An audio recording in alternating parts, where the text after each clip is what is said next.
She wasn't supposed to tell him anything. Margaret Grant had kept the secret for 8 months, long enough to convince herself it wasn't her place, long enough to watch two people she cared about drift in opposite directions without ever knowing the other existed. She was just a seamstress, a retired mother, a woman with too many opinions and the good sense, usually, to keep them to herself. But then Ethan Brooks showed up at her door on a freezing Tuesday morning to move a dresser, and something shifted. Drop a comment with your city. I want to see how far this story travels. Like and follow so you don't miss what happens next. The dresser had been sitting in Margaret Grant's downstairs hallway for 11 days. It wasn't a particularly remarkable piece of furniture, so solid oak, dark walnut stain, 6 drawers with brass handles that had gone slightly green at the edges from age. It had belonged to Margaret's mother, then to Margaret herself, and now it was supposed to belong to the newly renovated guest bedroom on the 2nd floor of her narrow Victorian townhouse in Millbrook, Connecticut. The problem was that the dresser weighed somewhere close to 200 pounds. The staircase turned at a 90-degree angle halfway up, and Margaret's neighbors, despite being perfectly friendly people, were either too old, too busy, or too smart to volunteer for the job. She had called a moving company 3 weeks earlier. They quoted her $400 for a 2-hour minimum. She'd thanked them politely and hung up the phone and then stood in her hallway staring at the dresser like it had personally offended her. That was how the dresser had survived 11 days in the hallway. On the 12th day, she called Ethan Brooks. Ethan got the call on a Tuesday morning while he was eating cereal over the kitchen sink and listening to his daughter argue with her backpack. "It won't zip," Lily announced from the living room, her voice carrying the particular brand of 7-year-old fury that treats minor inconveniences like natural disasters. "Pull the sides together first," he called back. "I am." "Then pull harder."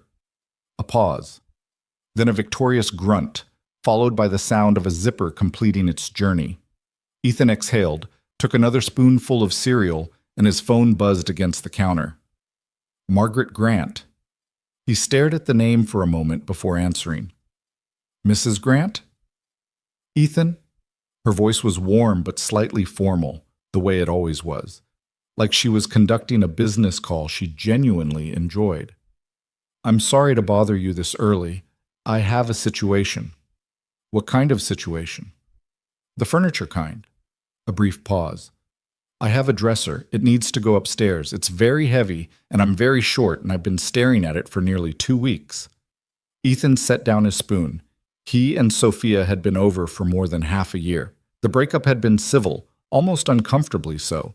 2 people who had realized, somewhere around the 18-month mark, that they cared about each other without being in love with each other, which turned out to be a much lonelier discovery than either of them expected.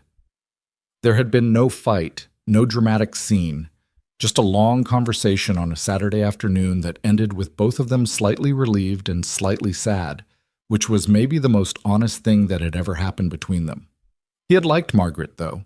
She'd always treated him like a person instead of an accessory to her daughter's life, which he had come to understand was less common than it should be. "What time?" he asked. "Would 9:30 work? I know you're busy." 9:30 works. Lily appeared in the kitchen doorway with her backpack successfully zipped, wearing one shoe. "Who was that?" "Someone who needs help moving something." "Can I come?" "You have school." She looked at him with the expression she had been perfecting lately, somewhere between resigned and betrayed. "School is so long," she said, which was not an argument so much as a statement of personal philosophy, and she delivered it with such weary conviction that Ethan had to look away to keep from laughing. "Go find your other shoe," he said. Well, he dropped Lily off at Clearwater Elementary at 8:55 and drove the 12 minutes to Margaret's townhouse on Alderman Street with the heat on full and a travel mug of coffee wedged between his knees. December in Connecticut had decided to skip the pleasant part and go straight to punishing. Gray sky pressed down low, the kind of cold that found the gap between your collar and your jaw and made itself comfortable there. Margaret answered the door before he knocked. She was already wearing what she called her working clothes. A fitted wool cardigan over dark trousers, reading glasses pushed up into her silver hair, and she held the door open with one hand and gestured toward the hallway with the other like a stage manager pointing an actor to their mark. It's right there, she said. Don't take your coat off yet. The dresser was enormous. He saw that immediately. Okay, he said. The staircase turns, that's the problem. I measured twice and I believe it can fit, but it can fit, Ethan said, more out of professional stubbornness than actual certainty. He'd been installing custom cabinetry for 9 years. He'd moved furniture through spaces that didn't deserve to be called spaces. He looked at the staircase, mentally rotated the dresser, adjusted for the angle of the turn, and felt a familiar quiet settle into him. The kind that came when a physical problem presented itself, and his body understood what his mind was still working out. Are you sure? Pretty sure. That is not the same as sure. No, he agreed. It's not. They spent the next hour and 40 minutes moving the dresser. It was brutal. The turn in the staircase was worse than he'd estimated. The dresser had to be tilted at an angle that defied physics and comfort simultaneously, and at one point Margaret herself was on the stairs with both hands braced against the side, pushing with considerably more strength than her frame suggested she possessed, while Ethan held the bulk of the weight from below and tried to breathe through it. Left, she said. Your left. This is my left. That's not left. Mrs. Grant, I know which side is my left. Then use it. He used it. The dresser moved 6 inches. They both stood still for a moment, catching their breath. You're stronger than you look, he said. I know, she said, without any particular pride. Just a fact. My late husband used to say the same thing. He meant it as a complaint. By the time they maneuvered the dresser into the guest bedroom, Ethan's back had registered a formal complaint. His right shoulder ached in a way that suggested tomorrow would be interesting, and Margaret had made 2 cups of tea and placed one on the nightstand beside him without asking whether he wanted it. He sat on the edge of the bed, flexed his fingers, and drank the tea, which was too hot and too sweet and exactly right. Margaret stood near the window. She wasn't looking at the dresser. She was looking at him. He noticed, but said nothing. She crossed to the bedroom door and closed it. That was when Ethan understood that the dresser had not been the point. I've been thinking about how to say this for 8 months, Margaret began. She didn't sit. She stood near the closed door with her arms folded loosely, not defensively, more like she was holding herself steady. And I've decided that the honest version is the only version worth saying, so I'm going to say it plainly, and you can decide what to do with it. Ethan set down his mug. Okay. Sophia has moved on. I thought you should know, if you didn't already. She's seen someone. It's been about 4 months. He sat with that for a moment. He searched himself for the sting he expected to find, the way you press a bruise to check whether it still hurts. He found something closer to relief. Not the uncomplicated kind, but the real kind.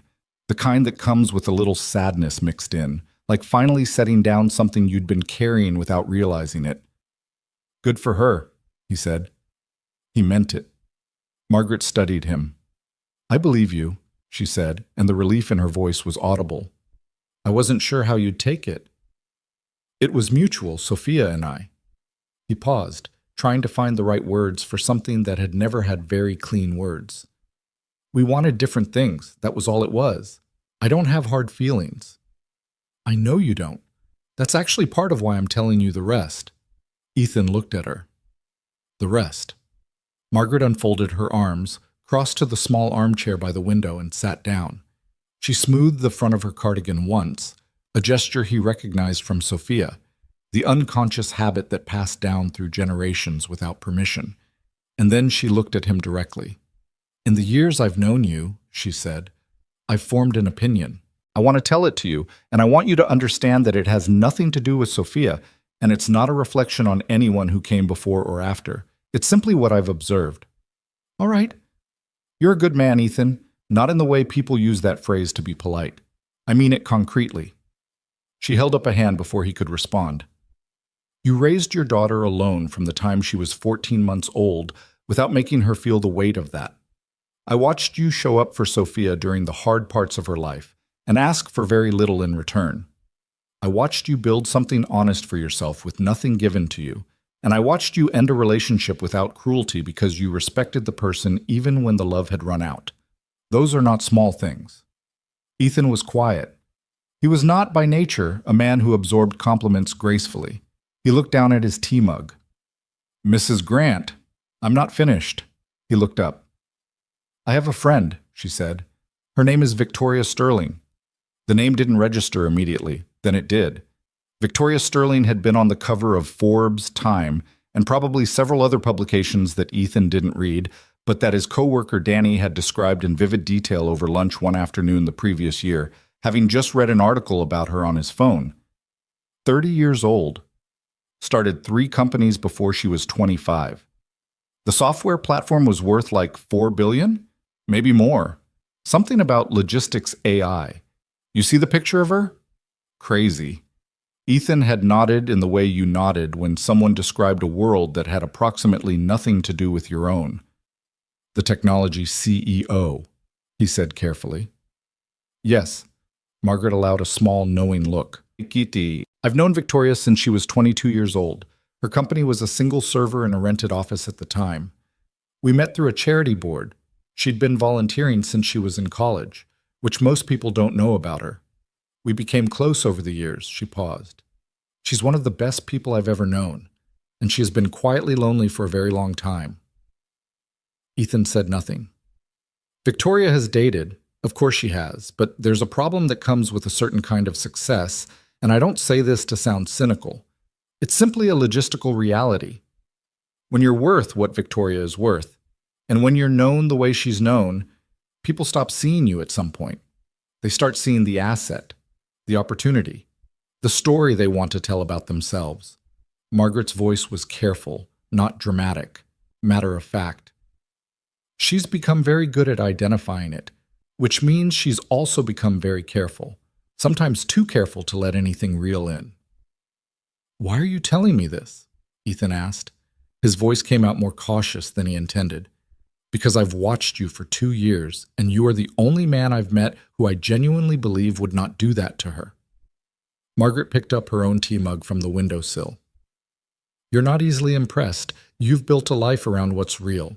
You care about your daughter more than your pride, which is a rare quality.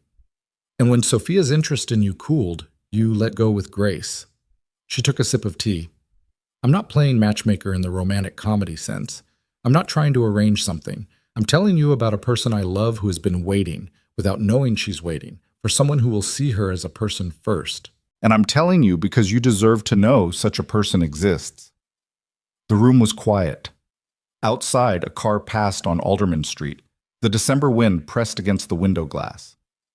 I'm a cabinet installer, Ethan said. I live in a 2-bedroom house. I drive a 2019 F150 with a dent in the rear quarter panel that I keep meaning to fix. I know. I don't know what I'm supposed to do with this. Whatever you choose. Margaret reached into the pocket of her cardigan and produced a small card. Cream-colored, no logo, just a name and an email address handwritten in dark ink. Or nothing, that's also a valid choice. She stood and crossed the room and held it out to him. He took it, turned it over in his hand. The handwriting was neat and confident, Victoria Sterling, followed by what appeared to be a personal email address, the kind that wasn't a corporate account. She doesn't know you have this, he said. It wasn't a question. She doesn't know she's having this conversation, Margaret agreed. When, and if, you reach out, the introduction is yours to make. I won't be involved beyond this room. He looked at her. You could have just told me this in the hallway, he said. You didn't need the dresser. Margaret smiled. It was a small, unapologetic smile that reminded him, suddenly and sharply, of why Sophia had turned out the way she had. I needed to know what kind of man would show up, she said simply. The dresser told me. Tom. He drove home in a kind of dazed silence, the card sitting on the passenger seat. He didn't pick it up at red lights. He didn't look at it. He was very conscious of not looking at it, which was its own kind of looking. He picked Lily up from school at 3:15. She got into the truck still wearing her backpack, which she never took off until she was fully inside the house, a habit she'd developed sometime in 2nd grade for reasons she had never explained and that Ethan had long stopped trying to understand. How was your day? He asked. Fine. She buckled her seatbelt. We did fractions. How are fractions? Terrible. She looked out the window. Are fractions useful? Like in real life? Yeah, actually. What for? Measuring things, cooking, splitting a check evenly so nobody gets ripped off. She considered this. I'm going to need them for pizza, she concluded. Probably. She leaned her head against the window and watched the streets go by. She had her mother's eyes, or at least Ethan assumed she did from the photographs, and his quietness, which people sometimes mistook for shyness, but was really just a preference for listening over filling silence. At 7 years old, she had already developed the particular stillness of someone who processed things more carefully than other people noticed. Dad, she said, about a minute from home. Yeah. You look like you're thinking about something. Just work stuff. She looked at him sideways. It doesn't look like work stuff. He glanced at her. What does work stuff look like? Like when you're figuring out measurements. Your mouth goes flat. She demonstrated a subtly compressed mouth expression that was, Ethan had to admit, embarrassingly accurate. Right now your mouth looks different, like when you found out Grandma was sick. The comparison landed somewhere uncomfortable. His mother's diagnosis had come 8 months ago. Early stage, treatable. The doctors were cautiously optimistic. He'd spent the better part of a week walking around with exactly that face, apparently. It's not bad, he said. Nobody's sick. I just had a weird conversation today. With who? Someone you don't know. Lily returned to the window. She seemed to accept this. Then, was it a good weird or a bad weird? Ethan thought about Margaret closing the bedroom door, the card sitting on the passenger seat beside him, a name he'd seen in a magazine belonging to a woman who had been quietly lonely for a long time. I don't know yet, he said honestly. She nodded as if this were a completely reasonable answer, which, he supposed, it was. That night, after dinner, after Lily's bath, after the book they were working through, a chapter book about a girl who accidentally adopted a dragon, which Lily took with absolute seriousness, after she was asleep and the house had settled into the particular quiet that two-bedroom houses get after 8 p.m., Ethan sat at the kitchen table with a beer and the card. He turned it over a few times. Victoria Sterling. The email address was simple. Gmail, not a corporate domain. Margaret had presumably passed along something private, a personal account rather than the public-facing address that probably went to a team of assistants and PR people. He thought about what Margaret had said. The only man I've met who I genuinely believe would not do that to her. He turned the card over again. The honest truth, the one he didn't say out loud to anyone, including himself, with full clarity, was that the past 6 months had been fine. Lily was healthy and happy. Work was steady. He'd fixed the bathroom tile he'd been putting off, cleaned out the garage, started running again in a half-hearted way that nonetheless counted as a start. He'd been okay. But okay, he had learned, had a weight to it that people didn't talk about. Okay meant competent and functional and empty in the quiet parts. Okay meant watching Lily sleep and feeling the full sum of everything he loved and then turning out the light and walking back to a kitchen where the only person he talked to all day was a 7-year-old about dragons. He put the card down. He opened his laptop. He found her name in about 4 seconds.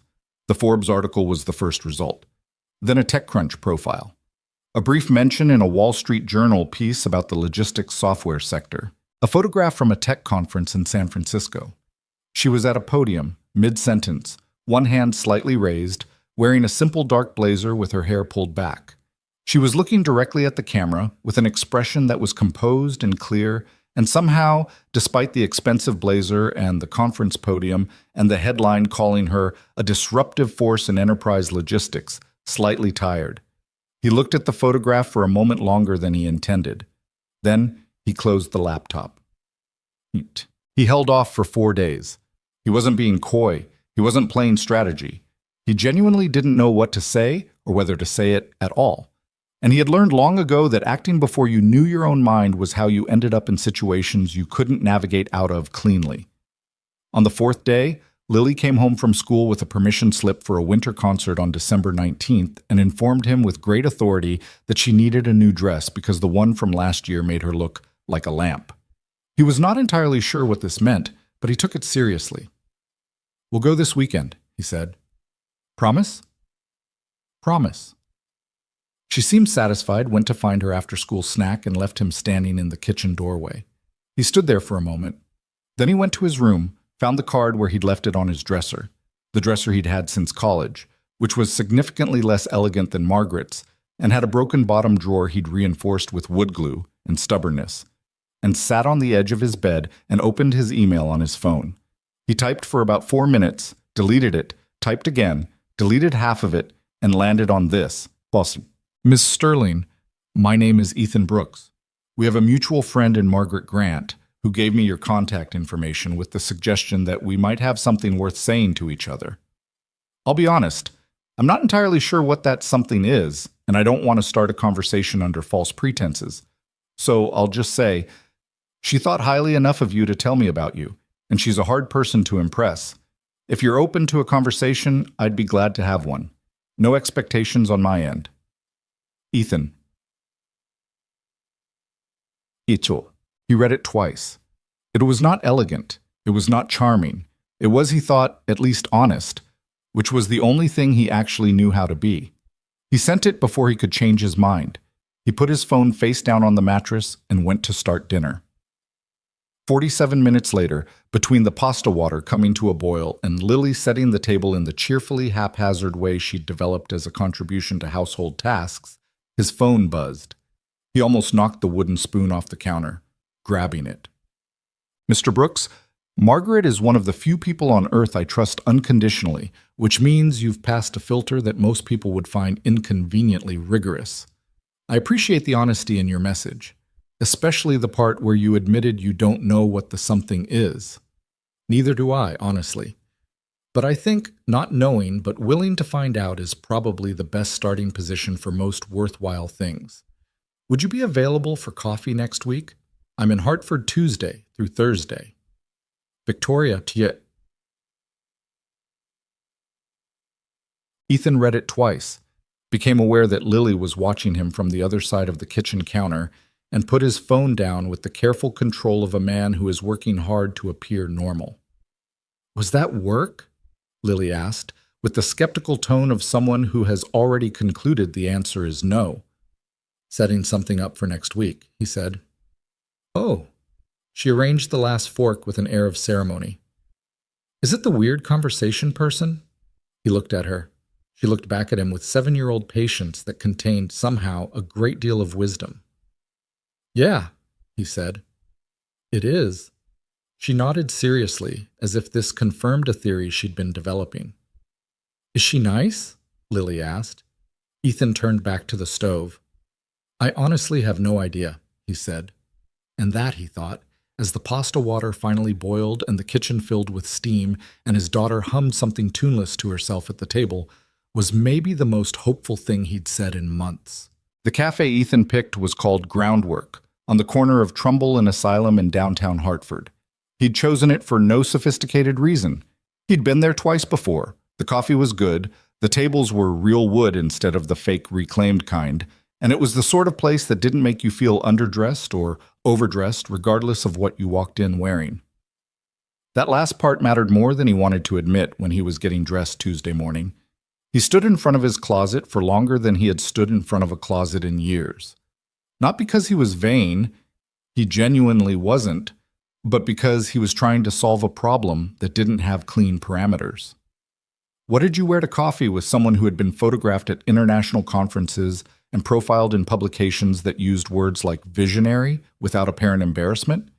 He didn't own anything that would close that gap, and he wasn't sure trying to close it was the right instinct anyway.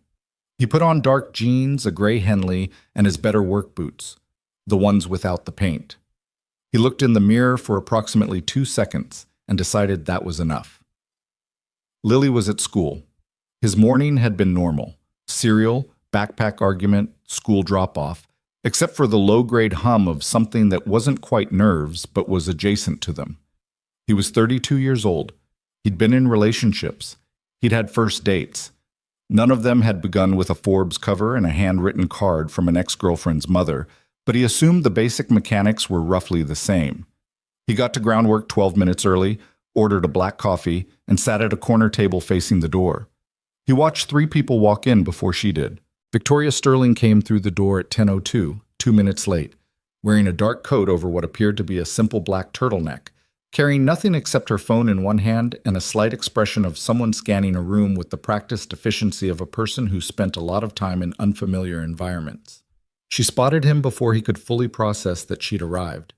He saw the moment of recognition, a small adjustment in her posture, and crossed the room without hesitation. She was taller than he'd expected from the photographs, maybe 5'8". Her hair was down, dark, slightly uneven at the ends in a way that suggested she didn't spend a lot of time worrying about it.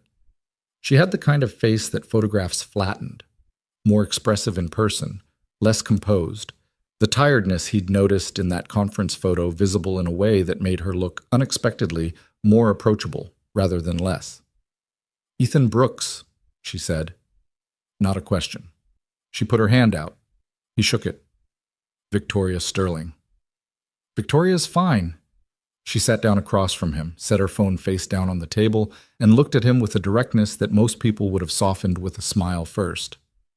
"I want to say something before we do the regular getting to know you part." "Okay." "I almost canceled this morning." He hadn't expected that. "Why didn't you?" She considered this with the seriousness of someone who'd been asking herself the same thing. "Because Margaret has never steered me wrong, not once in 8 years. And because," she paused, seemed to make a small internal decision, "because the email you sent was the most honest cold message I've ever received. And I've received a lot of messages from people who wanted something from me, and I could tell immediately that yours wasn't one of them." "I wasn't sure about sending it," he said. "I could tell that too." The corner of her mouth moved, not quite a smile yet. "What made you?" "Honestly, I sat with it for 4 days and I couldn't come up with a good reason not to, other than fear of looking stupid, which is not a reason I'm willing to accept for myself anymore." She looked at him for a moment. Then she turned toward the counter. "I need to order something before I say anything else, or I'll have this entire conversation on an empty stomach and make worse decisions than usual." A server came by. Victoria ordered a cortado and a pastry she pointed at without reading what it was, which Ethan noted without comment. She didn't look at the menu at all. Not from arrogance, but from the particular efficiency of someone who made so many decisions daily that conserving that capacity wherever possible had become instinct. When the server left, she turned back and said, "Tell me about your daughter." It was not where he'd expected the conversation to go. He'd mentally prepared for the mutual background portion, jobs, histories, the standard scaffolding of introduction, and her directness bypassed all of that with what he was beginning to recognize as characteristic precision. "Her name is Lily," he said. "She's 7. She has opinions about fractions and strong feelings about lamp-shaped dresses." Something genuinely shifted in Victoria's expression. Lamp-shaped dresses. She wanted a new dress for her winter concert. She described the old one as making her look like a lamp. I don't entirely understand the comparison, but I took it seriously. That's exactly the right response. Victoria's cortado arrived. She wrapped both hands around it. "How long have you been raising her alone?" "Since she was 14 months old." He said it the way he always said it, plainly, without the performance of suffering that some people seem to expect. It was simply the fact of his life, the central organizing fact, and he'd long stopped needing it to be anything other than what it was. Her mother? Not in the picture, by her own choice. He paused. There's more to that story, but it's not the interesting part. The interesting part is Lily. Victoria studied him. What's the interesting part about Lily? He thought about it genuinely, rather than reaching for something that would sound good. She's quiet in the way that makes people underestimate her, and then she'll say something so accurate about a situation that you feel briefly embarrassed for everyone in the room, including yourself. He took a sip of coffee. Last week she told me that her teacher was sad but trying to hide it by talking too much. She was right. The teacher's father had just died. We found out later. She told you that like it was just information? Like it was obvious. Kids are like that sometimes. They see what adults are working too hard to conceal. Victoria was quiet for a moment, and in that quiet, Ethan noticed something he hadn't been able to see in photographs or articles. She was a listener. Not the polite kind who waited for their turn to speak, but the actual kind. The kind where you could tell her silence was working. I don't have that, she said finally. The ability to read people quietly. I tend to go straight at things.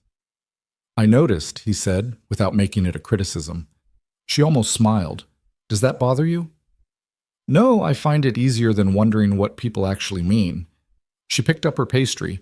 It turned out to be a cheese Danish, which she ate without ceremony, and said, What do you do exactly? Margaret told me you install cabinetry. Custom cabinetry. Mostly residential, some commercial.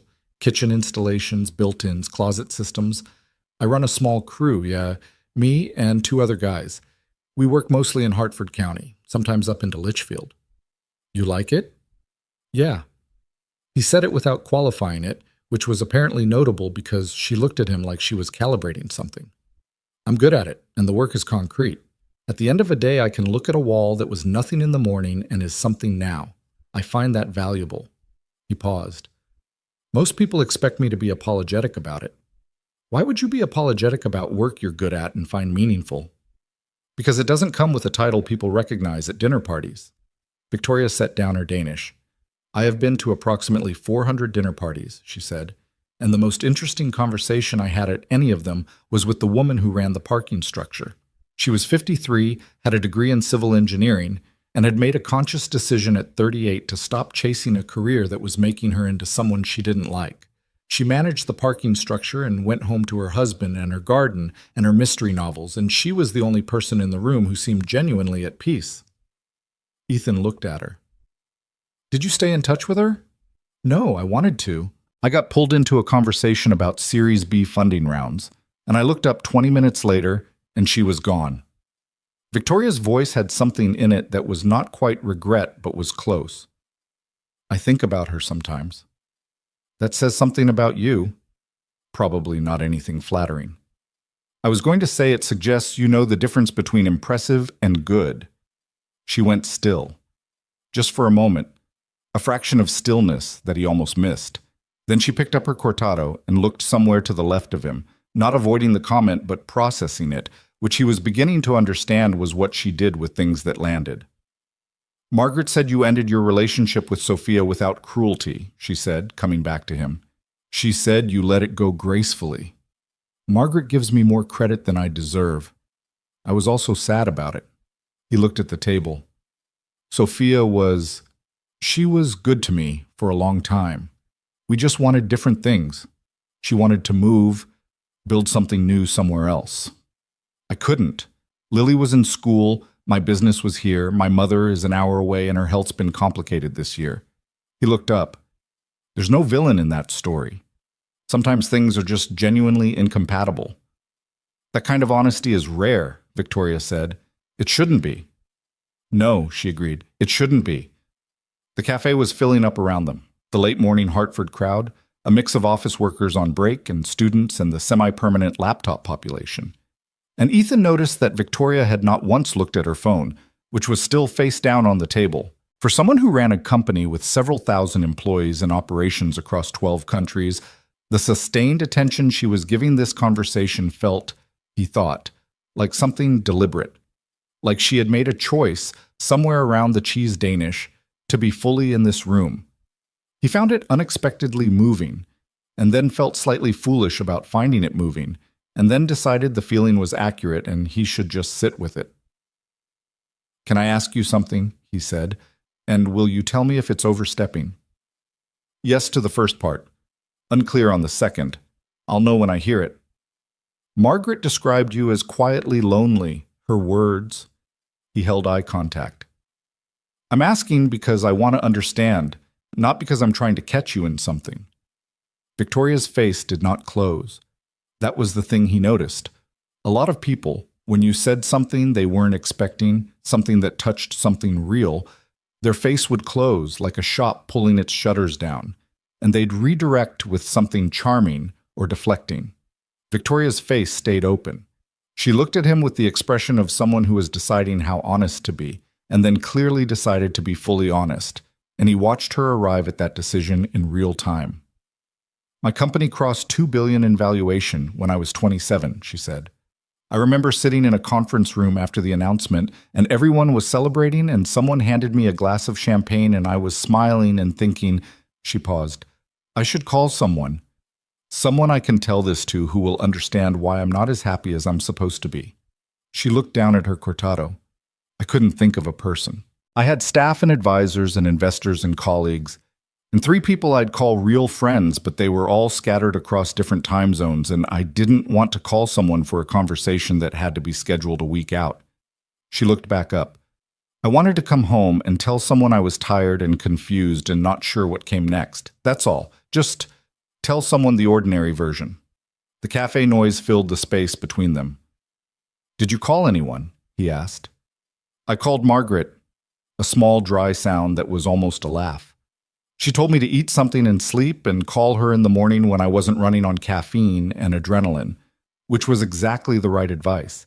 And I did, and I felt better, and then I went and did it all again for the next 3 years. And the lonely part didn't change. The lonely part, Victoria said carefully, got more sophisticated. I got better at managing it, better at filling the hours, filling the calendar, better at the social performance of being Victoria Sterling, because that's a performance, by the way, just so you know. The Forbes version of me has maybe 30% overlap with the actual person. She gestured at herself.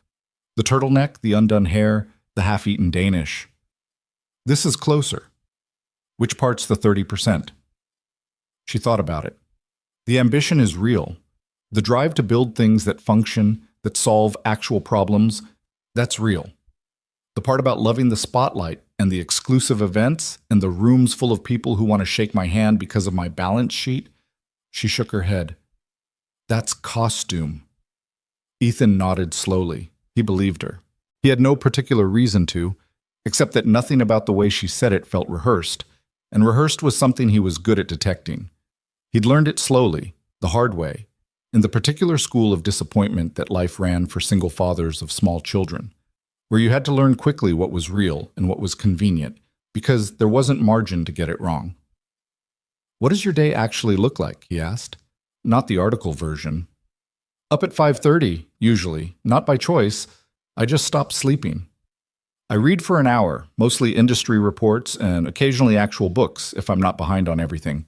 Meetings from 8, too many meetings. I've been trying to push back some of the advisory calls because I have a director-level team that could handle 60% of what ends up on my calendar, but the people scheduling don't always trust that yet. She rubbed the side of her neck, an unconscious gesture. Lunch at my desk, usually. I forget sometimes. My assistant leaves snacks on my desk like she's feeding a difficult animal. Despite himself, Ethan laughed. It came out unrehearsed and real. Something changed in Victoria's face at the sound of it. It was subtle. A slight softening, like a muscle she'd been holding taut for a long time, released a fraction of its tension. What? She said, but she was almost smiling. The difficult animal, he said. My daughter has the same strategy. She puts snacks next to me when I'm on a long phone call. She figured it out on her own when she was 5. A 7-year-old and my executive assistant have arrived at the same management solution. Victoria picked up the last piece of her Danish. That's either a comment on my assistant's sophistication or my emotional development. I haven't decided which. Maybe both. Probably both, she agreed. They talked for another 2 hours. Ethan was aware, around the 90-minute mark, that they'd moved past the cautious stage, the one where you chose your words to create an impression, and into something more unguarded. It happened incrementally, the way temperature changes in a room. You didn't notice the shift until you realized you were warm. She told him about her first company, which had failed inside of 14 months and had cost her her savings and a relationship and several months of sleeping badly. She told it without self-pity, with the casual honesty of someone who had filed the failure under necessary education and moved forward. But he could hear the texture of it, the sleepless nights, the investor calls that went nowhere. The day she had to tell 6 people their jobs no longer existed and had sat in her car in a parking garage afterward and cried. She'd been 24. He told her about the morning he'd come home from the hospital with Lily. 14 months old, a social worker, a car seat he'd installed 3 times because he kept second-guessing himself, a house that had felt suddenly and enormously ill-equipped for what was coming. He told her about the first week, which he still thought of as the week that should not have been survivable. When Lily had screamed for 4 hours straight one night, and Ethan had sat on the bathroom floor and very seriously considered whether he was actually capable of doing this. His mother had called at 2 in the morning. He still didn't know how she'd known to call, and talked to him for 45 minutes about nothing in particular, just her voice on the line, and Lily had eventually exhausted herself and gone quiet. "You stayed," Victoria said. "She was my daughter." A lot of people would have found a reason not to. Maybe. He set down his coffee cup, which had been empty for a while. "I don't think I'm particularly heroic for it. It was just, she needed someone to stay. And I was there, so I stayed." Victoria looked at him for a long moment without speaking. He had the feeling she was doing that calibration thing again, running whatever she was hearing through whatever internal system she used to distinguish real from performed. "I believe you," she said, at last. The way she said it was quiet, not the polite kind of "I believe you," but the kind that meant this is information I'm keeping. It was close to 12:30 when they finally looked at the time. The cafe had cycled through 2 rounds of customers while they sat there, and neither of them had noticed. "I have a call at 1, Victoria said, with the tone of someone who has just remembered an obligation they'd been successfully ignoring. "I've got to pick up materials from a supplier by 2. He signaled for the check. She didn't fight him for it. She watched him produce his card with a neutral expression that didn't look like it was concealing anything, and he appreciated that. He'd braced for a kind of awkwardness around money, and it didn't come. They stood and put on their coats. The December outside the window was the same gray and punishing as it had been when he walked in, but it looked, he thought, slightly different. Not literally. He understood he was projecting, but different. At the door, Victoria stopped and turned to him. "I want to be honest about something," she said. "Okay." "I came into this expecting to be politely uninterested. I thought it would be a perfectly pleasant hour with someone Margaret likes, and I'd be able to say I tried and we'd both go back to our separate lives with no harm done." She zipped her coat, a small, precise motion. "That's not what happened." Ethan looked at her. The morning light, even diluted by December cloud, caught the lines of her face with a clarity that the conference photos had never managed. "I know," he said. "I don't know what I'm suggesting," she said. "I want to be transparent about that. I have a complicated life, and you have a daughter, and I'm in Hartford 2 weeks out of every 6, and I don't—" She paused, seemed to make herself slow down. "I don't want to treat this carelessly. I've treated things carelessly before, and I'm not willing to do it again." "That's a fair position," he said. "Is it?" "It's honest, which is more useful than fair." She looked at him for a moment. Outside, a cab went by on Trumbull Street, and somewhere down the block a door banged in the wind. "Would you want to do this again?" she asked. No structure, no expectation, just again. "Yeah," he said, "I would." She nodded once, decisive, the way she seemed to make all her decisions, even the uncertain ones, and pulled open the cafe door. The cold came in like a wave. "I'll email you," she said. "I'll be less than 4 days this time," he said. She looked back over her shoulder as she went out, and this time the almost smile became an actual one, set. Brief, slightly crooked, real in a way that the composed conference expression never was. And then she was through the door and into the Hartford morning. Ethan stood at the door for a moment. Then he pulled out his phone and called his business partner, Marco, to say he'd be late to the supplier. "How late?" Marco asked. "Not that late. I just need a minute." "A minute for what?" Ethan looked through the glass door at the street, at the city going about its business in the cold, at the space where Victoria had been 30 seconds ago. "I don't know yet," he said. "I'll tell you when I figure it out." He stood there another moment, alone in the doorway between the warmth of the cafe and the December outside, holding the phone against his ear while Marco said something about the lumber order and the afternoon schedule. And Ethan heard the words without fully processing them, because part of his mind was still in the conversation, still in the 2 hours that had just happened, still in the small, precise motion of a coat being zipped and the almost smile becoming real. He had not felt this specific feeling in a long time. He wasn't even sure he'd ever felt it exactly this way. He stepped outside into the cold and started walking. The second meeting happened 9 days later on a Thursday evening, and it was Victoria's suggestion. She was back in Hartford for a 3-day stretch of meetings and had emailed him on Wednesday afternoon with characteristic directness. "Are you free Thursday evening? I'd suggest dinner, but I want to be transparent. That dinner feels like a category of thing neither of us is ready to name yet. Coffee again, or a walk?" V. He'd read it twice, appreciated both the honesty and the slightly awkward precision of it, and replied, "Walk. There's a stretch along the river behind Riverside Park that's decent in the cold if you have the right coat." E. She had the right coat. They met at the park entrance at 6 in the dark, under the orange cast of the streetlights, and walked for 90 minutes along the river path while December did its best to make them miserable, and they declined to be. Victoria had a wool hat pulled low and her hands in her coat pockets, and she walked at a pace that matched his without requiring negotiation, which Ethan found quietly satisfying in a way he couldn't fully articulate. She had had a bad day. She didn't announce it. It came out in the texture of the first 20 minutes. She was more brittle than at the cafe, her sentences a little shorter, her pauses a little more loaded. He didn't push. He walked and let the river do some of the work, the way moving water did in the cold when you let it. Around the 15-minute mark, she said, "I lost a deal today that I've been building for 8 months. "What happened?" "The other party had a better offer. Cleaner terms, larger up front. I can't match it, and I wouldn't if I could because matching it would require conditions I'm not willing to accept." She kicked a small stone off the path. "It's the right outcome.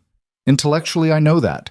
The other deal would have compromised things I've worked for years to protect in how we operate. But it still feels like losing." "It still feels like losing," she confirmed. She was quiet for a moment. "Do you ever make the right decision and feel completely terrible about it anyway?" "Constantly," he said. She glanced at him. "I make the right call for Lily all the time," he said, "and it doesn't feel good. Last month I told her she couldn't go to a birthday party because she'd been sick and wasn't fully recovered and the other parent's house the situation wasn't great. She cried for 40 minutes. I knew it was right. I felt awful. How do you manage that? The gap between knowing and feeling?" "I don't close it," he said. "I just try not to let the feeling override the knowing." He paused. "It doesn't always work." Victoria seemed to turn this over for a while. They walked past the old footbridge, the one with the rusted railings that the city kept promising to repair, and their breath came in small, visible puffs in the cold air. "My CFO thinks I should have taken the deal," she said. "He's not wrong from a numbers standpoint. He'll be professional about it, but I'll feel the disagreement in every conversation we have for the next 3 months." She turned the collar of her coat up. "Managing people is sometimes the loneliest part of the job. Everyone has a position and a stake, and you're the only one in the room who has to hold the whole picture and make the call. Everyone else will second guess." "Sounds like parenting," Ethan said. Victoria blinked. Then she made a short, involuntary sound, surprised, a little helpless. That was the fullest laugh he'd heard from her yet. "That's exactly what it sounds like," she said. "That is the most accurate description of running a company that anyone has ever given me. Except in parenting, when you get it wrong, the stakes are very different." "Higher?" He considered it. "Different. Getting a business deal wrong costs money and time and reputation, which are serious things. Getting your kid wrong costs them. Their sense of what's safe and real." He paused. "I think about it a lot. Whether I'm getting the balance right, between protecting her and letting her be her own person." "What's the thing you're most afraid of getting wrong?" He thought about it honestly instead of reaching for the easy answer. "The anger," he said, finally. "I'm not an angry person, but I have a temper, not violent. I want to be clear about that. But I get short sometimes when I'm tired or under pressure, and I've had moments where my voice went sharp with her, and I could see on her face that she registered it as more than she should have. Those moments stay with me." "What do you do?" "I go back. I apologize specifically. Not sorry I got upset, but I got sharp with you, and that wasn't right. You didn't do anything that deserved that. And then I try to understand what tipped me." He looked at the river. "I'm not always successful." Victoria was quiet for a long time.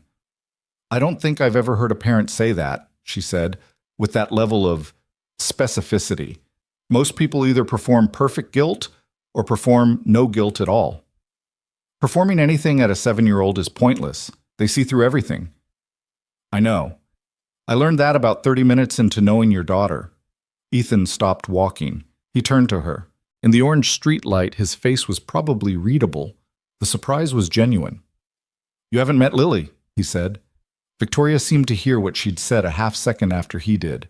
Her expression shifted into something that was equal parts caught and deliberate.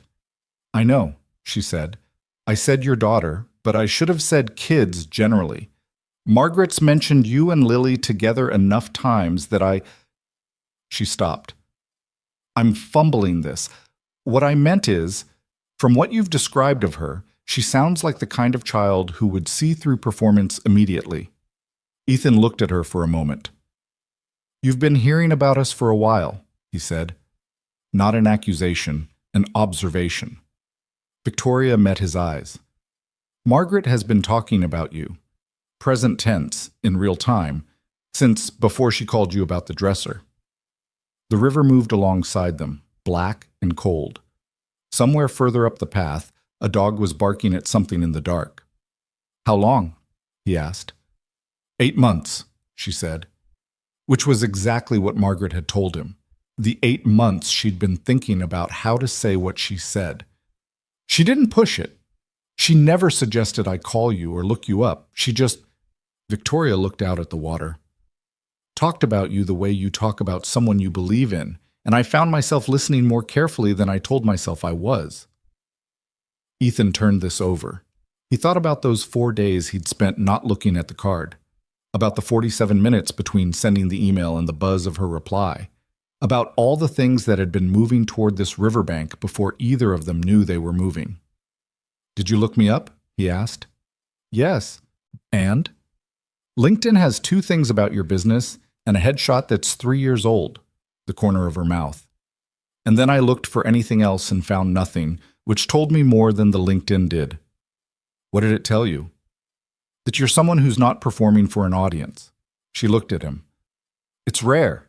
I live in a world where everyone is performing all the time because that's how it functions. The visibility and the personal brand and the carefully curated... She shook her head. I'm so tired of it. I didn't know how tired I was until I sat across from you in a cafe and you told me you drove a dented truck without making it a self-deprecating joke, without making it a statement, like it was just a thing that was true. Because that's all it is. I know, she said quietly. That's why it landed. They stood there for a moment on the river path in the cold, with the city behind them and the black water beside them. The dog was still barking somewhere.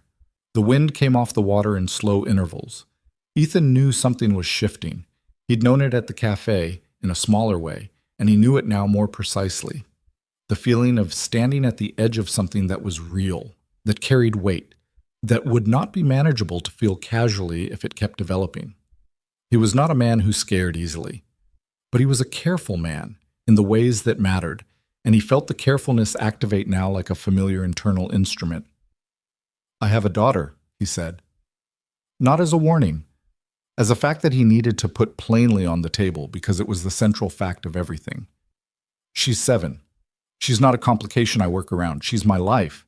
And anyone who becomes part of my life in any real way becomes part of hers, which means it's not casual. It can't be. I know, Victoria said. I'm not trying to... Ethan, her voice was quiet and direct. I know. I heard you the first time and I understand what you're saying. She turned to face him fully. I'm not asking to be casual. I don't know how to do casual anymore. I think I stopped knowing around age 25 when I realized that investing anything halfway was a strategy for wasting everything. I don't know what this is. She gestured between them, a small, unselfconscious movement. But I'd like to find out, with both eyes open and no pretending it's smaller than it might be. Ethan held this. Okay, he said after a moment. That's it? Okay. What else do you need? She opened her mouth, then closed it. She seemed briefly at a loss, which he suspected was not a state she occupied often. Fair enough, she said. They turned and walked back toward the park entrance, against the wind this time. Their shoulders occasionally close in the narrower sections of the path. They didn't resolve anything further. They didn't need to. The conversation had done what honest conversations did. Not tied things up, but cleared the ground, moved the air, made the space between two people a little less occupied by pretense and a little more available for what was actually there. When they reached the parking lot, they stood by their respective cars. Her rented black Audi, his dented F150, which sat under a light and was, he noted, even more visibly dented than he usually registered. "I'm in Boston next week," she said, "and London the week after. I've got a big kitchen install in Simsbury starting Monday. 3 weeks, probably." "We're both very busy," she said, with a dry tone that made it clear she recognized the absurdity of two people who had just had one of the more honest conversations of their recent lives, now retreating into scheduling logistics. "We are," he agreed. But we'll figure it out," she finished. "Yeah." She looked at him for a moment, that same assessing, direct look, the one he was starting to know.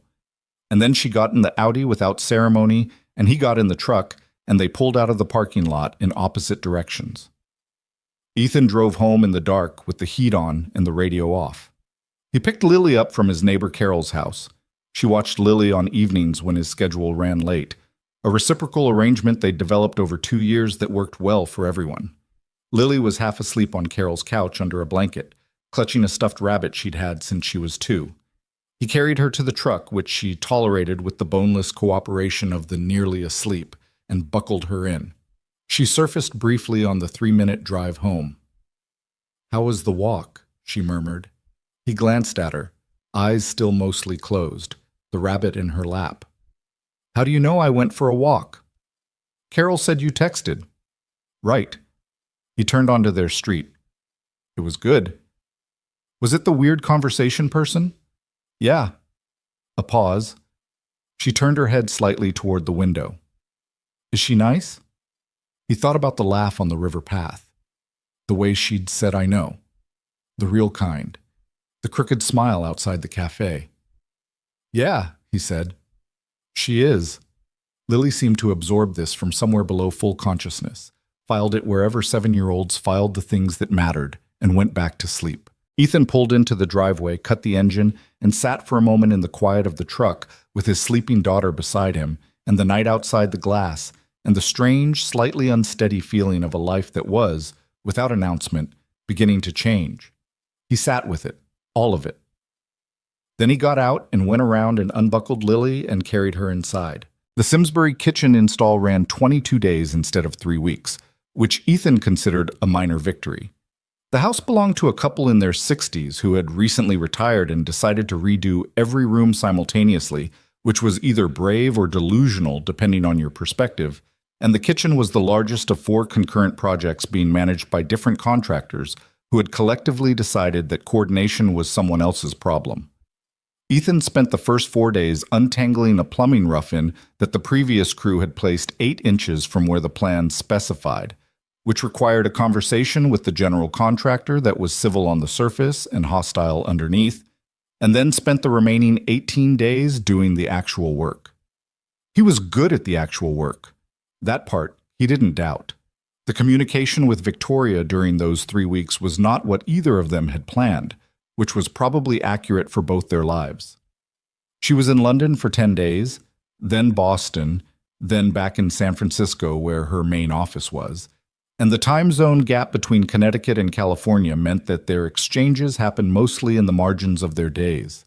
Her late evenings, his early mornings, the small windows that opened between the things that demanded their full attention. It was, he thought, a strange way to get to know someone, but it turned out to be revealing in ways that a more scheduled courtship might not have been. What people said when they were tired told you things. What they chose to mention in a 10-minute window between obligations told you what was actually on their mind.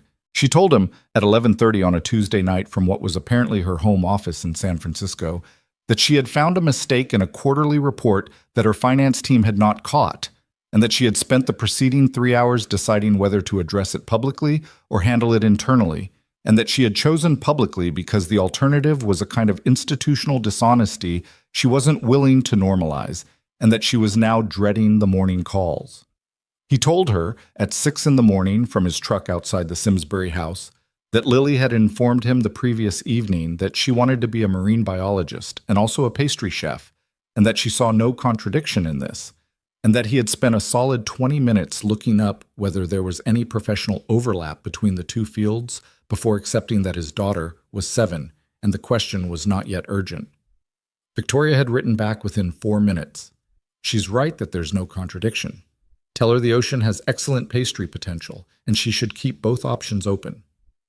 He'd read it sitting in his truck in the early dark and felt something in his chest that he didn't try to name. The calls were less frequent than the messages, but better. The first real phone call, as opposed to the brief logistical ones about scheduling, happened on a Wednesday night when Lily was at a sleepover at her friend Becca's house and Ethan was eating leftover pasta at his kitchen table in the specific quiet that the house got when Lily wasn't in it, which was a different kind of quiet from the regular nighttime quiet, heavier somehow, more aware of itself. Victoria called at 8:47. He answered on the second ring. "Are you busy?" she asked. "Eating pasta. Not busy." "Good." A pause. He could hear something in the background, so not music, more like the ambient sound of a large, well-furnished space. "I had a strange day, and I wanted to talk to someone." "What happened?" "An interview, a journalist from a tech publication I generally respect. She asked me, about 20 minutes in, whether I thought women in tech were held to different standards than their male counterparts." She paused. "Obviously the answer is yes. Obviously I've experienced it directly. But the way she asked it, the framing, the expectation of a particular answer, the sense that she'd already written the quote before I gave it, it made me want to say something complicated instead of something useful, which is a terrible instinct when you're in a recorded interview." "What did you say?" "I said yes, and I gave 3 concrete examples from my own career, and I kept it factual because the moment I got emotional about it, the story becomes about my emotions rather than the documented reality." Her voice had the tension of someone who had made the professionally correct call and was still chafing against it. And then she asked me whether I thought my success was, quote, despite those barriers.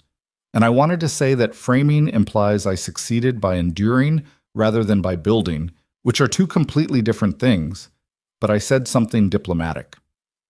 "Do you regret saying the diplomatic thing?" "I regret that the diplomatic thing was necessary." A pause.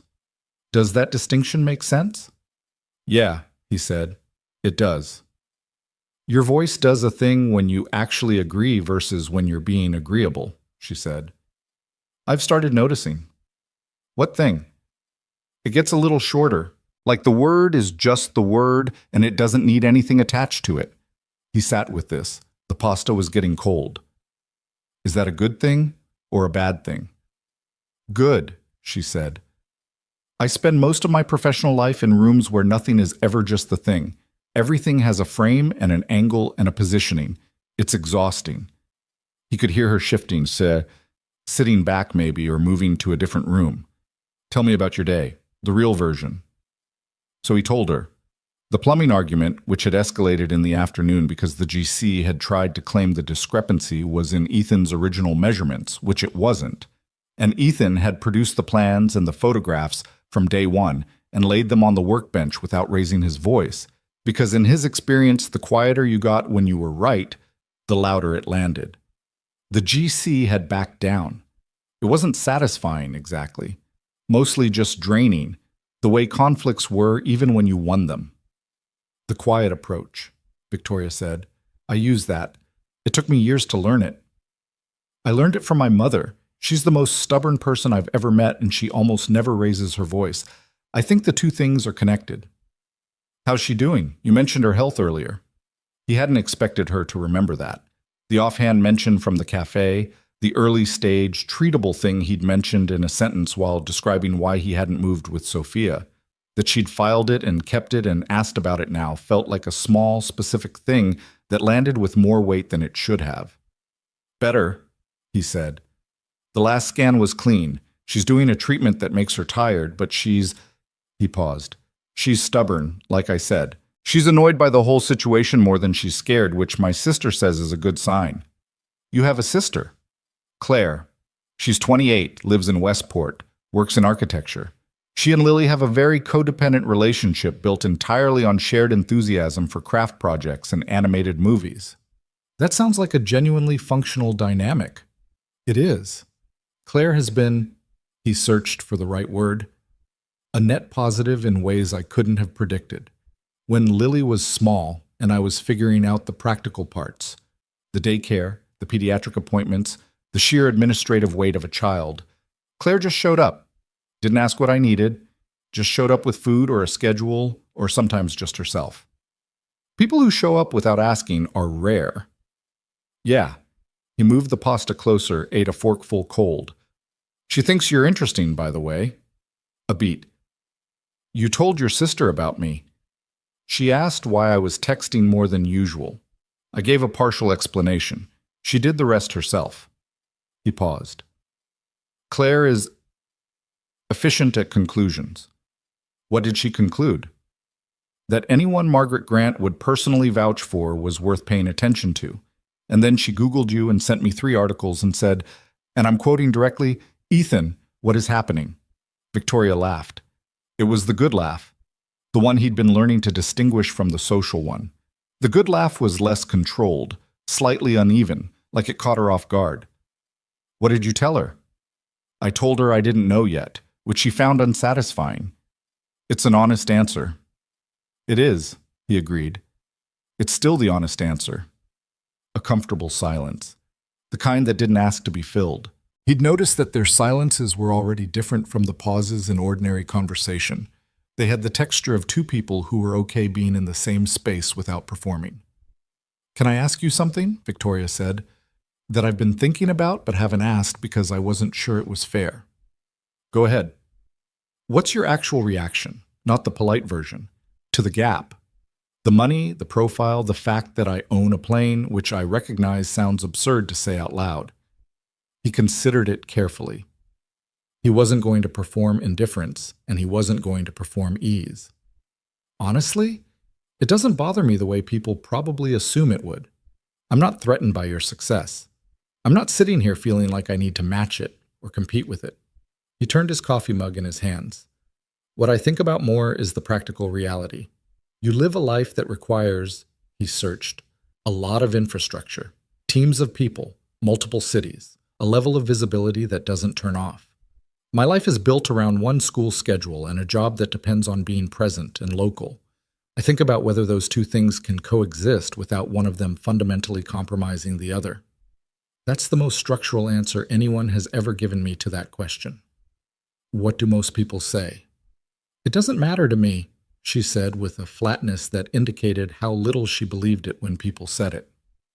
Or some version of I admire what you've built, which is a compliment and an exit from the actual conversation rolled into one.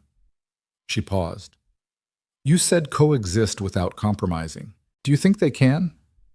I think they can if both people are honest about what they actually need and willing to build something that's genuinely theirs instead of trying to fit into each other's existing life. He paused. That's a larger thing than 3 weeks and some phone calls. It is. But it's not a reason to stop. No, she said quietly. It's not. They talked until 11:15 when Victoria's phone died and she texted him from her laptop to say goodnight with the dry acknowledgement that charging her devices regularly was apparently beyond her, which he found humanizing in a way he didn't say out loud.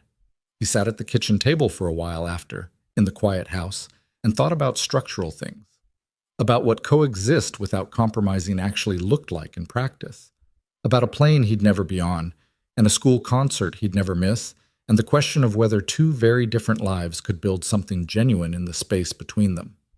He didn't arrive at answers. He cleaned up the kitchen, turned out the lights, and went to bed, which was the most practical response to most things. The Simsbury kitchen wrapped on a Friday afternoon, final walkthrough with the homeowners, both of them pleased in the cautious way of people who had been living in construction for 3 weeks and needed a few days of normal before they could be enthusiastic. Ethan drove home with the truck loaded and an ache across his upper back that had been his companion for the better part of the project and found Lily in the living room building something elaborate with wooden blocks that she declined to explain. "What is it?" he asked, dropping his keys. "It's not done yet," she said without looking up. "What will it be when it's done?" "A city." She placed a block with surgical precision. "But not a real city, a better one." "Better how?" She considered this with genuine seriousness. "More parks, less parking. The library's in the middle." She pointed at a tall block formation at the center of her layout. "Libraries should be in the middle because everyone needs them." He stood in the doorway and looked at his daughter, and felt the particular feeling that parented him as much as he parented her. A feeling without a clean name, something between love and awe, and a specific kind of fear that had nothing to do with danger and everything to do with the enormous responsibility of not messing up something this important.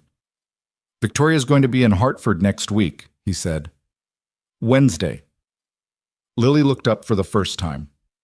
The weird conversation person. "I wish you'd stop calling her that."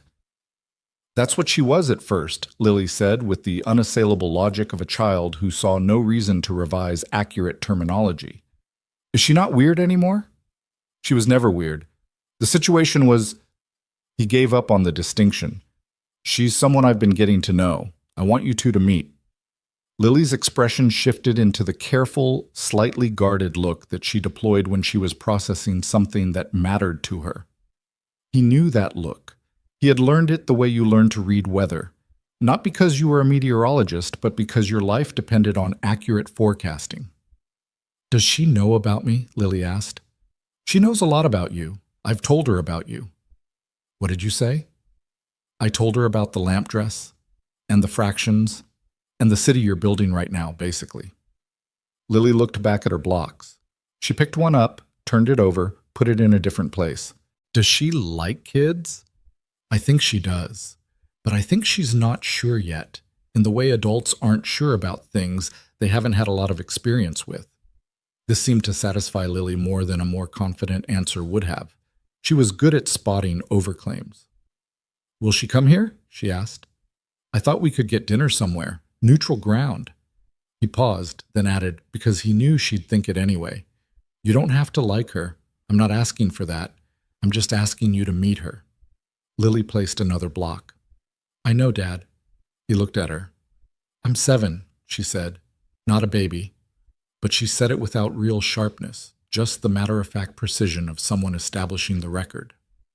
He told Victoria over the phone on Sunday evening, with the directness that had become the standard register between them, the one they defaulted to so early that neither of them remembered choosing it. "I want you to meet Lily," he said. "Wednesday, if you're free. Dinner somewhere low-key." A pause that was not very long but was present. "Okay," she said. "That's it? Okay." "You used my word," she said.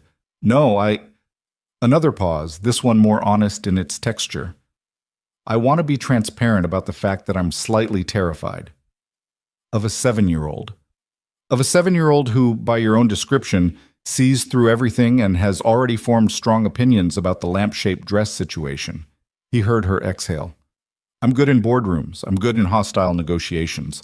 I once talked a room of 40 investors out of a decision I believed was wrong, and I was the youngest person there by 12 years. But small children have historically found me." She searched. "Unrelaxing to be around." "Unrelaxing." "I don't know how to perform with them.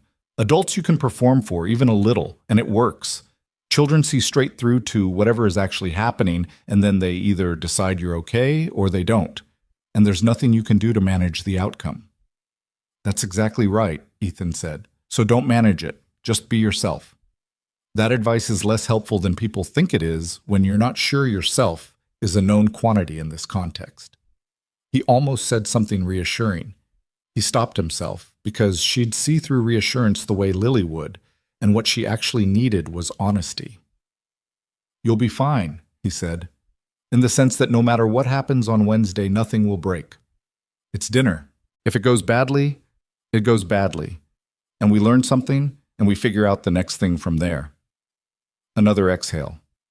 "Right. But for what it's worth, she already knows you exist. I told her today.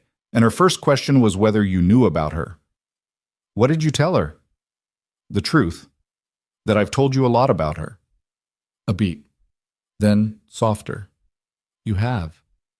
She asked if you liked kids, and I told her I thought you did, but weren't sure yet because you hadn't had a lot of experience, and she seemed to accept that more than she would have accepted, yes, definitely.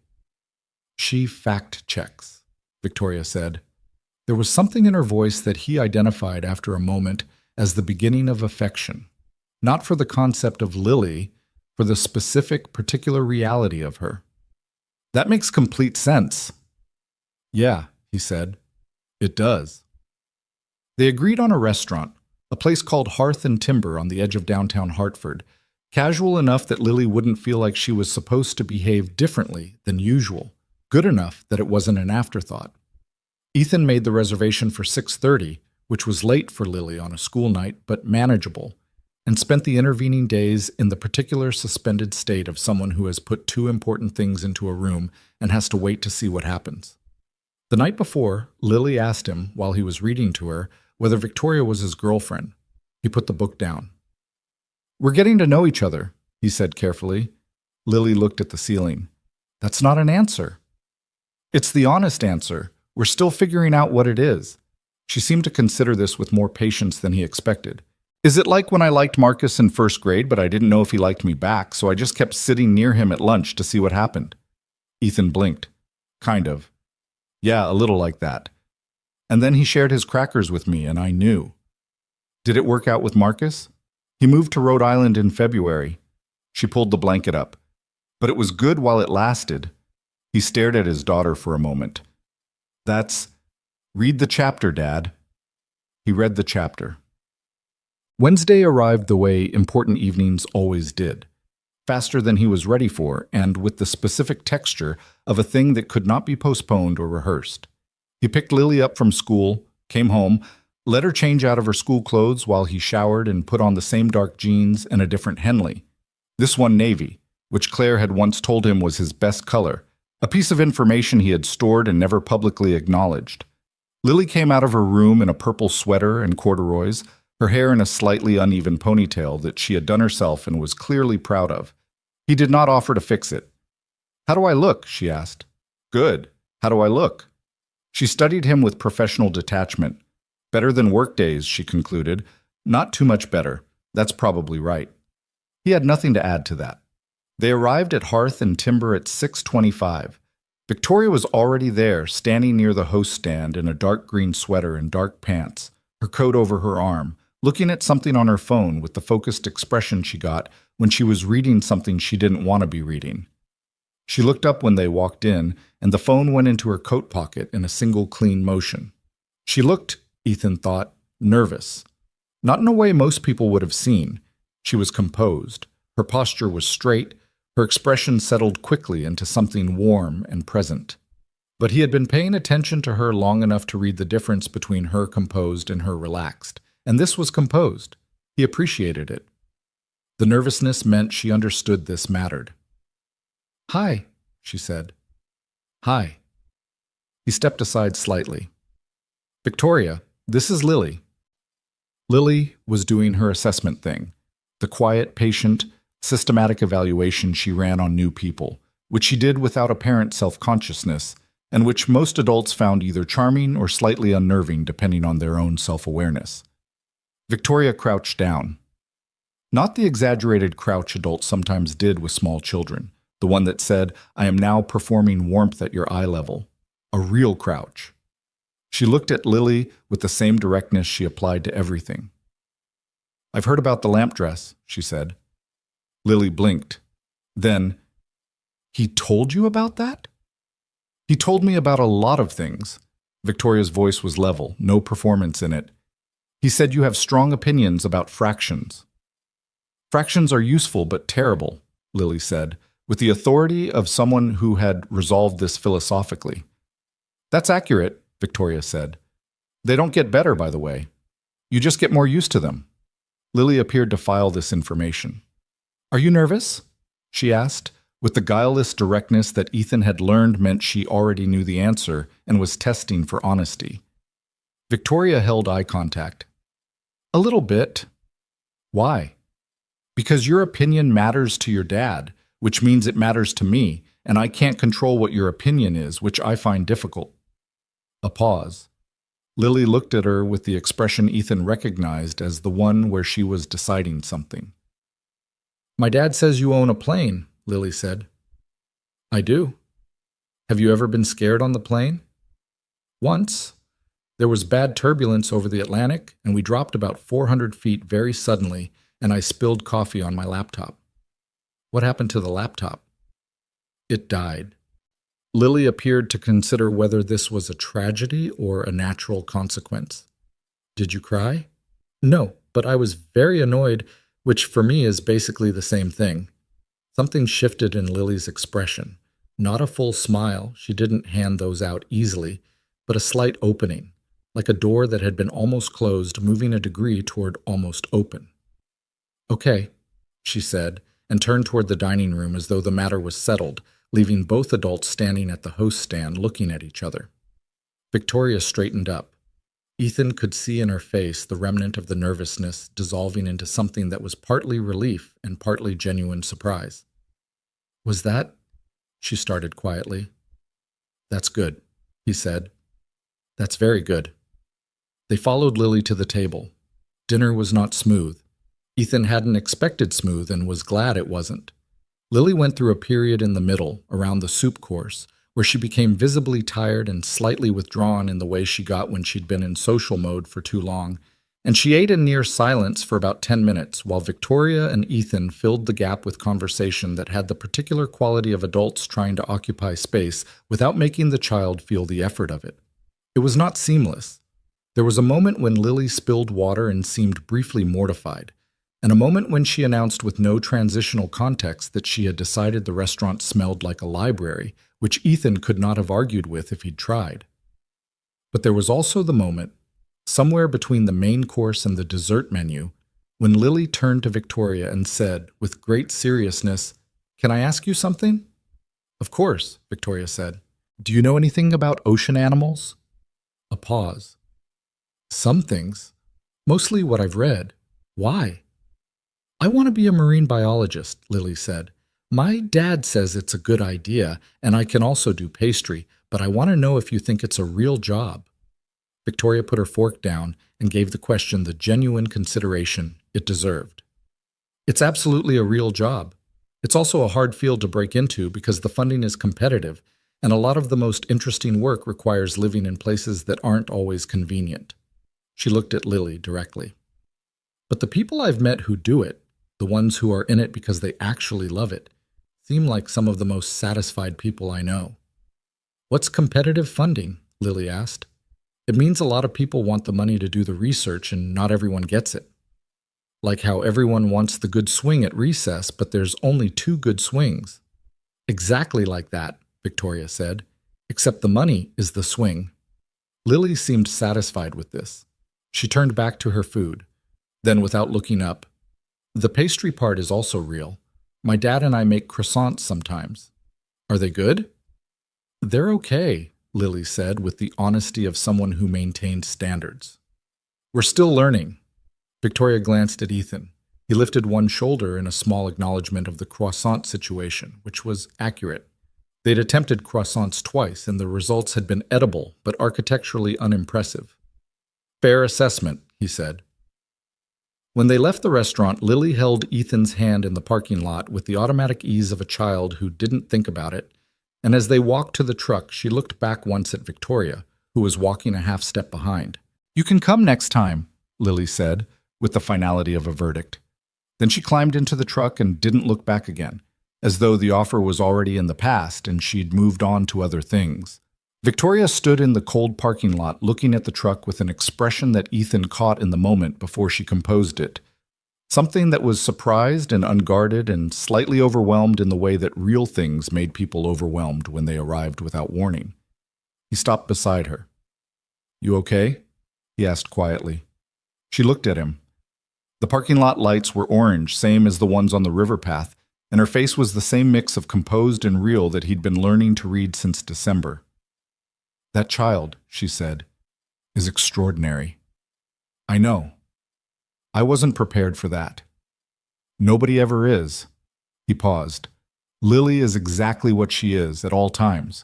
There's no version of being prepared for that. Victoria was quiet for a moment.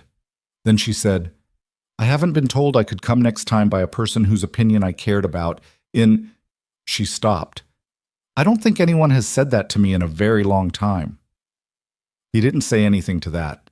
He just stood there in the cold with her, in the parking lot outside a restaurant that smelled like a library, with his daughter waiting in the truck and the night settling in around them, and let the moment be exactly what it was without trying to make it smaller or larger than the truth of it. Next time, he said, finally. Next time, she agreed. She got in the Audi. He got in the truck. Lily was already half asleep in the back seat, her ponytail listing sideways, the purple sweater wrinkled from the evening. Ethan pulled out of the parking lot and drove home through the Hartford streets, the city lights moving across the windshield in slow orange intervals, and thought about next time. About all the specific ordinary weight that phrase contained when you said it and meant it. He glanced in the rearview mirror at Lily, eyes closed, breathing slow.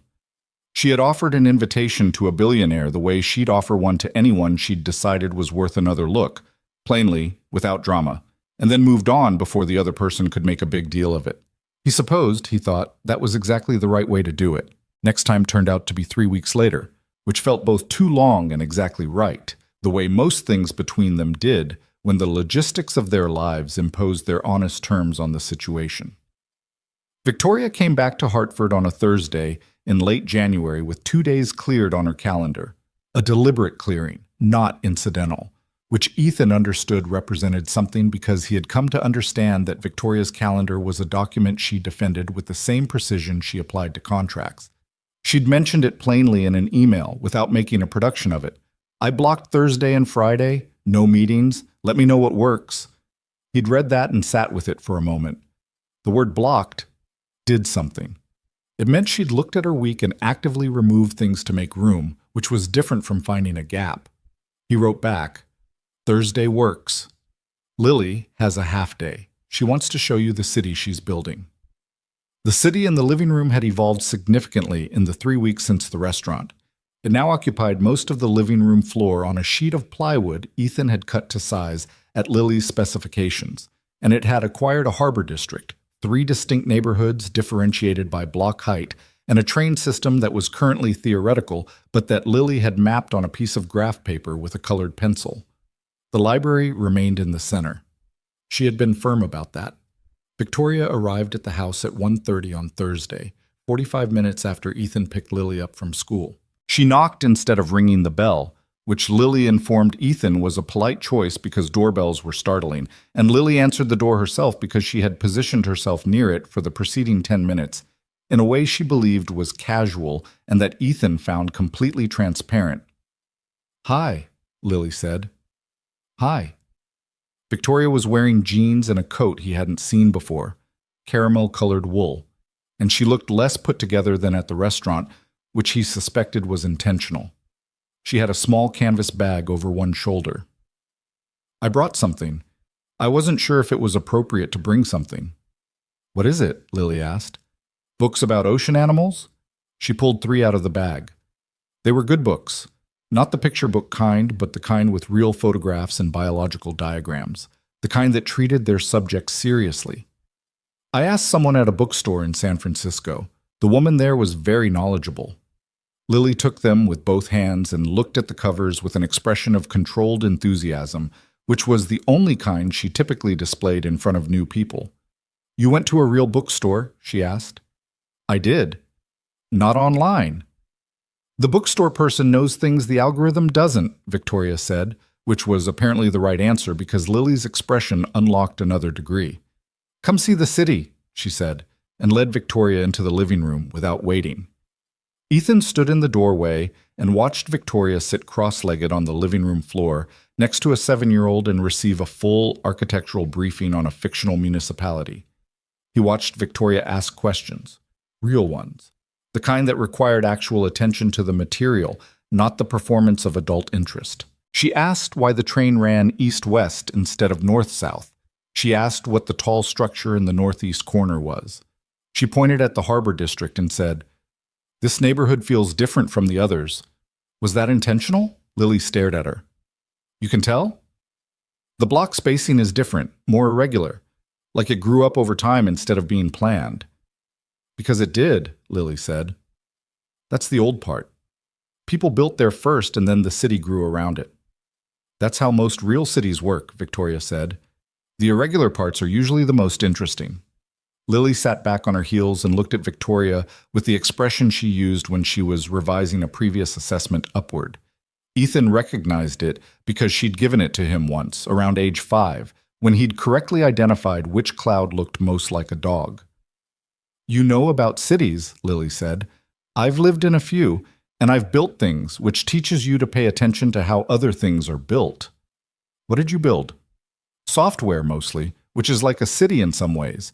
You have to think about how the pieces connect and what happens when one part breaks and who it affects. Lily considered this metaphor with the seriousness it deserved. Does your city have a library? It has documentation, Victoria said, which is the software version. Is that the same? Ideally. Ethan went to make coffee and left them to it. He stood in the kitchen listening to the murmur of his daughter explaining the theoretical train system while water boiled, and felt something he couldn't immediately categorize. Not happiness exactly, though happiness was present. Something more structural, like a load-bearing element that had been missing from a frame and had been found and put in place, and now the frame stood differently, more squarely, in a way that changed the quality of everything around it. He poured the coffee and stood at the kitchen counter for an extra moment, not interrupting. They ate lunch at the kitchen table, sandwiches that Lily helped assemble with the supervisory intensity she brought to any collaborative task. And the conversation moved through subjects with the unpredictable logic of meals that involved a child. Ocean acidification, the ethics of keeping fish in aquariums, whether robots would take most jobs by the time Lily grew up, and the specific and non-negotiable question of what the best flavor of ice cream was. Mint chocolate chip, Lily said. Coffee, Victoria said. Lily looked at her with something approaching pity. That's an adult flavor. Yes. Adults pick flavors that aren't fun. We do, Victoria agreed with complete equanimity. It's one of the costs of getting older. Lily found this acceptably honest and returned to her sandwich. Ethan watched them across the table and said very little. He was not a man who needed to fill every conversation, and right now what was happening in front of him was better than anything he could have added to it. After lunch, Lily took her books to her room to read, which was her standard retreat from the social portion of the afternoon, and the house shifted into the quieter frequency that it got when she was nearby, but absorbed in something else. Victoria helped clear the table without being asked. She moved in his kitchen with the slight unfamiliarity of someone learning a new physical space, opening the wrong cabinet once before finding the right one, and she didn't apologize for it, just corrected course and kept moving, which he liked. She's even more than you described, Victoria said. Most people who meet her say that. Does she know how unusual she is? I try not to make a production of it. She needs to be a kid more than she needs to know she's exceptional. He rinsed a plate. My mother says I was similar at her age, which I only partly believe. Victoria leaned against the counter with her coffee.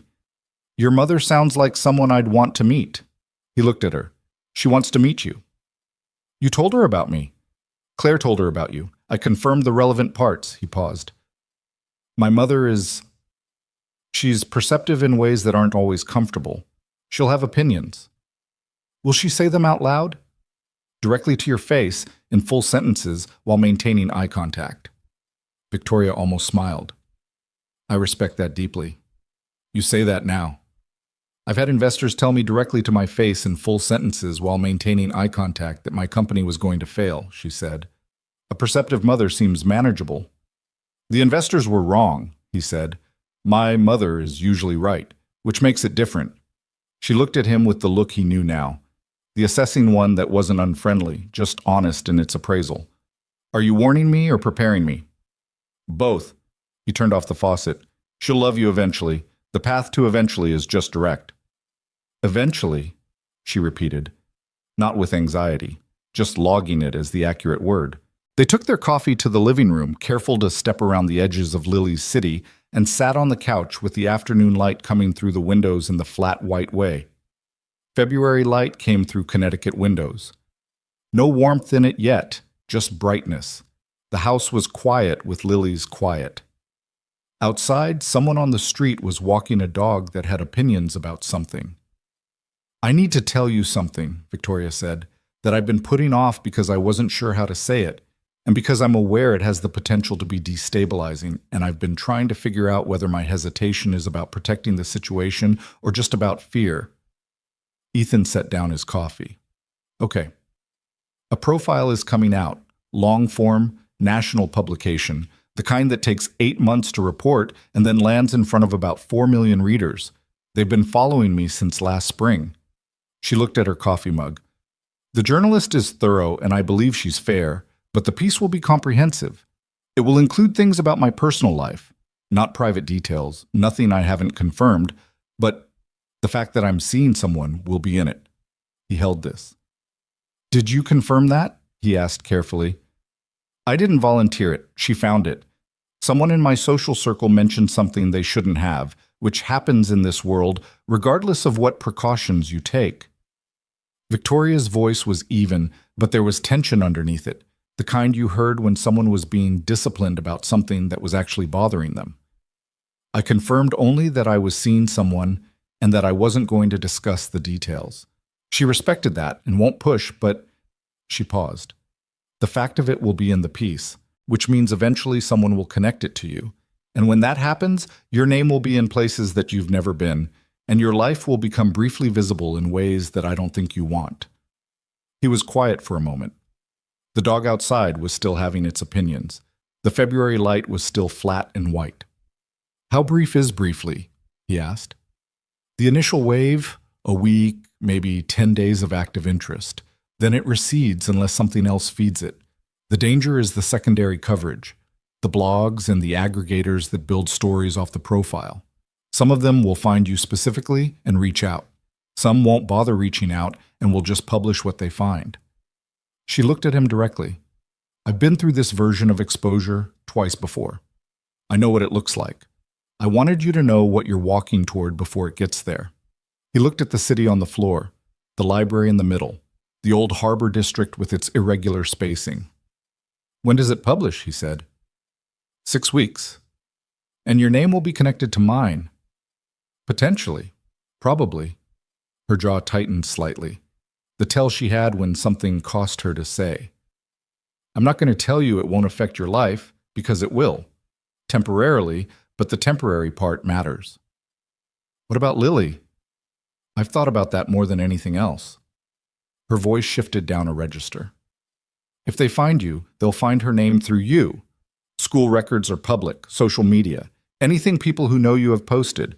I can have my communications team proactively make it clear that children are completely off limits and that any publication that includes a minor's identifying details will face legal response. That's not a bluff.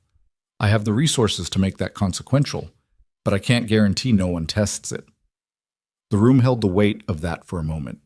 Ethan looked at Victoria, at the careful, controlled way she was holding this conversation, the way she was giving him every uncomfortable piece of it instead of softening the edges. The way her hands were slightly too still in her lap, which was the thing she did when she was holding something she couldn't fully control and found the lack of control difficult. "You could have not told me until it happened," he said. "Yes." "You could have found a way to mention it that made it sound smaller." "Yes." "Why didn't you?" She looked at him with the directness that had been there from the first hour in the cafe and had not varied. "Because you've been honest with me about every hard thing. Because you told me about Lily before I could factor it in. Because you told me what you actually thought about the gap between our lives without softening it. Because every single time there was a thing that might have made this easier to say if you'd said it differently, you said it straight." She paused. "I am not going to be a different kind of person with you than the kind of person you've been with me." He sat with that for a long time. He thought about the cabinet work, the measuring twice, the level held against the wall, the specific patience of getting something precisely right because precision was the only thing that didn't eventually fail. He thought about the morning he'd brought Lily home at 14 months and sat on the bathroom floor at 2 in the morning and decided to stay. He thought about the dresser in Margaret's hallway and the card on his passenger seat and the 47 minutes between sending an email and the buzz of a reply.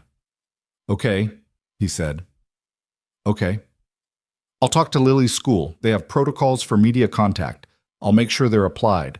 I'll tell Claire and my mother before it comes out so they're not blindsided." He picked up his coffee. "And if someone calls me, I say no comment and call your communications team." Victoria blinked. "You're not—" She stopped. "What?" "Most people," she said carefully, "would need more time with that. The sitting with it kind of time." "I've had 6 weeks of time," he said. "You knew this was coming and you were figuring out how to tell me. I can do the math on when that started." He looked at her. "It means you've been carrying this while we were building something, and you still did the building, and you told me as soon as you'd worked out how. That's not a thing I need to sit with." Something happened in Victoria's face that she did not fully control. He had seen her composed face and her focused face and her real laugh face and the particular face she made when she was deciding how honest to be. He had not seen this one before. It was quieter than the others and more exposed, and she blinked once and looked at the city on the floor, and when she looked back at him, she had it mostly in hand, but not entirely. "Thank you," she said. "Just that." "You don't have to thank me for—" "I know I don't have to," she said. "I want to." The profile published 5.5 weeks later, on a Tuesday morning, and it was everything Victoria had said it would be. Thorough, fair, and comprehensive. Ethan read it at his kitchen table before Lily woke up with a cup of coffee and the specific stillness of a man reading something about someone he cared about that had been written by someone who didn't know her. The journalist had done her job well. The piece was built from facts and quotes and the testimony of people who had worked with Victoria for years, and it painted a portrait that was accurate in its architecture while being necessarily incomplete in its texture, the way all portraits of living people were. The personal section was 3 paragraphs. It described Victoria as recently entering a relationship for the first time in several years with a Connecticut-based professional whose identity she has declined to discuss publicly, citing a preference for privacy in her personal life. 3 sentences. No name. No detail beyond the state. He set down the coffee and exhaled. His phone rang 40 minutes later. Claire. "I'm reading it," she said before he could speak. "I know. Connecticut-based professional. I know. That is the most polite way anyone has ever described a cabinet installer in a national magazine." Despite everything, he laughed. Claire had a gift for finding the absurd angle on any situation and deploying it at the precise moment when you needed it. "Are you okay?" she asked, the absurdist performance dropping into something real. "Yeah, she told me it was coming." "I know, you told me. I mean, are you okay with it? With being adjacent to all that?" He thought about it genuinely. The truth was that the 3 paragraphs had been less than he'd braced for, and the secondary coverage over the following week, he'd been right to prepare for it, had been more. 3 blogs, a gossip aggregator, 1 tabloid-adjacent site that had found his LinkedIn and published a piece headlined, "Who is Victoria Sterling's Mystery Man?" With a 3-year-old headshot and a description of his company that was accurate, but that read strangely in the font they'd chosen for it. One person had emailed his business account. Marco had fielded 2 press calls with magnificent disinterest and then sent Ethan a text that said, "You owe me lunch," plural. It was uncomfortable. It was not unsurvivable. The school had been impeccable. The protocols had held, Lily's name had not appeared anywhere, and the one journalist who had called the school had been met with a response from the principal that apparently communicated, without explicit legal language, that this was the end of the inquiry. "I'm okay with it," he told Claire, and meant it in the way he meant most things. Not perfectly, but truly. "Good." A pause. "Mom wants to meet her." "I know." "She said to tell you she'll be on her best behavior." "That's terrifying." "Deeply," Claire agreed. "But she means well, and she loves you, and she's mostly afraid you'll end up with someone who doesn't deserve you, which historically has not been an unfounded concern." He had no argument for that. "I'll set something up." "Ethan." Claire's voice dropped the comedy entirely. I read the whole piece, the stuff about the company and what she built from nothing and how she handled the hard years. She's a pause. She's a real person. I know, he said quietly. I know you know. I'm just. Claire seemed to search for the right version of what she was trying to say. I just want you to know I see it, what's happening, and I'm glad. He sat in his quiet kitchen for a moment after they hung up, the coffee gone cold, the February morning pressing gray against the windows. He was glad too. He was also scared, which was not a thing he said out loud very often, but it was present. The specific fear that came not from anything going wrong, but from having something real that could go wrong, which was different from the low-level background fear of a life being managed cautiously. This was the fear of investment, of having put something real on the table and understanding for the first time in a long time what you stood to lose. He found he preferred it to the alternative. Lily came down at 7:15 in her pajamas, found him at the table, and looked at him with the particular attention she had for his face when she sensed something was happening. You're doing the weird face again, she said. Which one? The thinking one, not the measurement one. The not bad weird one, he said, which was the phrase they'd landed on months ago in the truck after the first meeting with Victoria. It had become a shorthand. Lily climbed up into the chair across from him, which she often did before being fully awake, as a kind of preliminary engagement with the day. She pulled her knees to her chest. Is it about Victoria? A little bit, yeah. She rested her chin on her knees. Do you like her? He looked at his daughter. The question was simple and exact in the way her questions always were, cutting straight to the center of a thing. Yeah, he said. I do. Lily appeared to process this. She was quiet for a moment, which was her processing mode, not her discomfort mode. He knew the difference. Does she like you? She asked.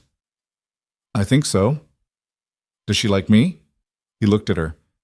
She bought you 3 books from a real bookstore and asked why your train runs east-west, he said. What do you think? Lily looked at the table. A small private expression crossed her face. Not the controlled, almost smile she'd given Victoria at the restaurant, but the real one, the one she saved for things she was genuinely pleased about, but wasn't ready to say out loud yet. Okay, she said, which was not a question this time. It was a position.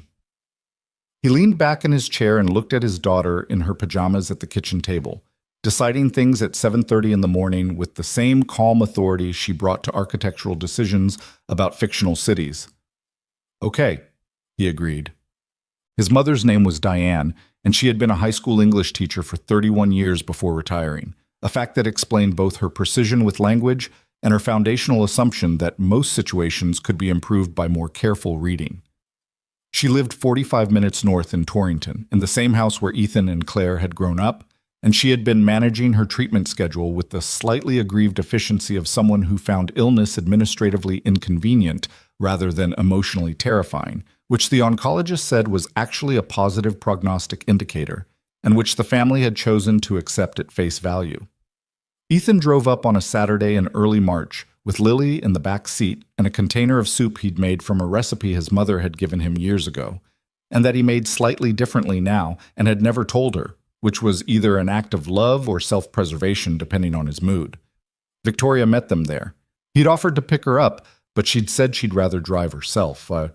Easier if I need to make a graceful exit, and I might, which he'd accepted both for the honesty and because it gave her a sense of agency in a situation that was inherently one where she was being evaluated. He understood that. He'd have wanted the same. She pulled up 5 minutes after them, which was probably calculated. Enough time that she hadn't waited alone with his mother, but not so much that she seemed to be stalling. Diane Brooks met them at the door.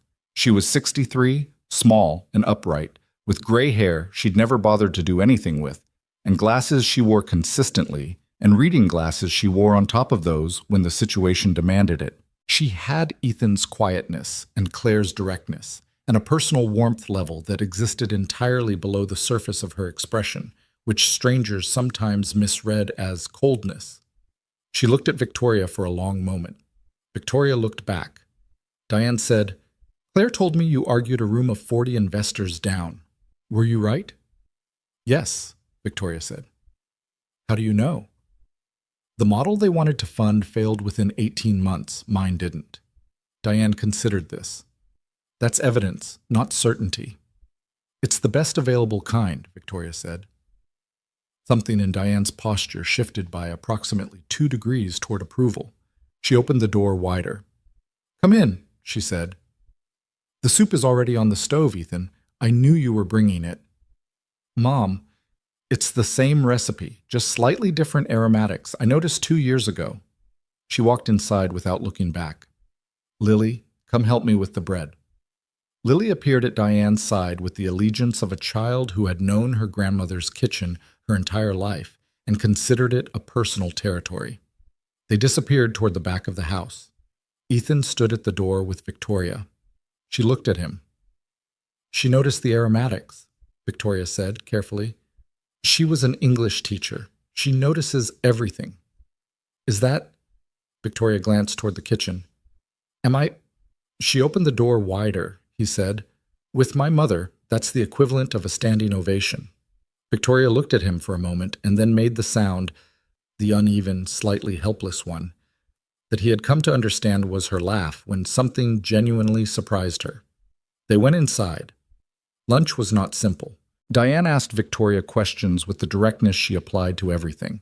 About the company, about the decisions she'd made, about what she found difficult, about whether she thought she'd been lucky or good.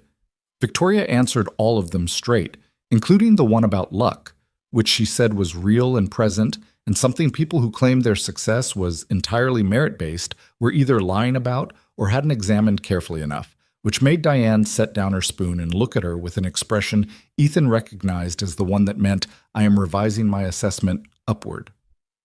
But it was the moment after lunch, when Lily had taken Diane to show her something in the backyard and Ethan was in the kitchen washing up, and Victoria was at the kitchen table with a mug of tea, and Diane's worn copy of a novel she'd picked up from the side table and was reading the back of That the Real Thing Happened. Diane came back inside alone, leaving Lily to investigate something in the garden, and stopped in the kitchen doorway and looked at Victoria for a moment without speaking. Victoria looked up from the book. He built his entire adult life from scratch, Diane said, without complaint and without a roadmap and with a child who needed him to get it right. Her voice was even. He doesn't make a performance of it, and he doesn't need you to, but I need you to understand that it costs something. The years of it cost something.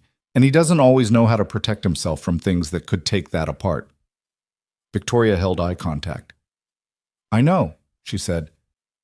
Do you? I know because he's shown me who he is consistently since the first hour I met him, which means he's not performing for me either, which means if I handle this carelessly, the damage is real. She put the book down on the table. I don't intend to handle it carelessly. I understand what's here. Diane studied her for a long time, long enough that the kitchen silence became something substantial. Then she said, The aromatics he changed are better than mine. Don't tell him I said that. She went to refill her tea. Victoria sat at the table and did not move for a moment. And when Ethan came out of the kitchen with a dish towel over his shoulder, she looked at him with an expression he hadn't seen before. Something that was quietly full, like a container that had been mostly empty for a long time and had just been filled without anyone announcing the moment. Good? He asked. Good, she said. Later, in the car on the way home, Lily was in the back seat with one of her ocean books, reading in the fading afternoon light with the focused absorption she brought to anything she'd decided was worthwhile. Grandma likes her, Lily announced, without looking up from the book. How do you know? Ethan asked. She shared the recipe thing. Lily turned a page. Grandma never shares the recipe things. Ethan looked in the rearview mirror at his daughter's face, bent over the book, unself-conscious and certain. He thought about the arithmetic of the months behind them. The dresser, the card, the coffee, the river, the restaurant, the living room floor with the fictional city. He thought about what Victoria had said to his mother, plainly and without performance. I understand what's here. He turned his eyes back to the road. The March light was already different from February's. Not warm yet, but aiming toward it. The gray had thinned. Things were beginning to shift in the way they shifted in late winter, Not dramatically, not with announcement, but genuinely. The kind of change that had been happening underground for weeks before the surface showed any evidence.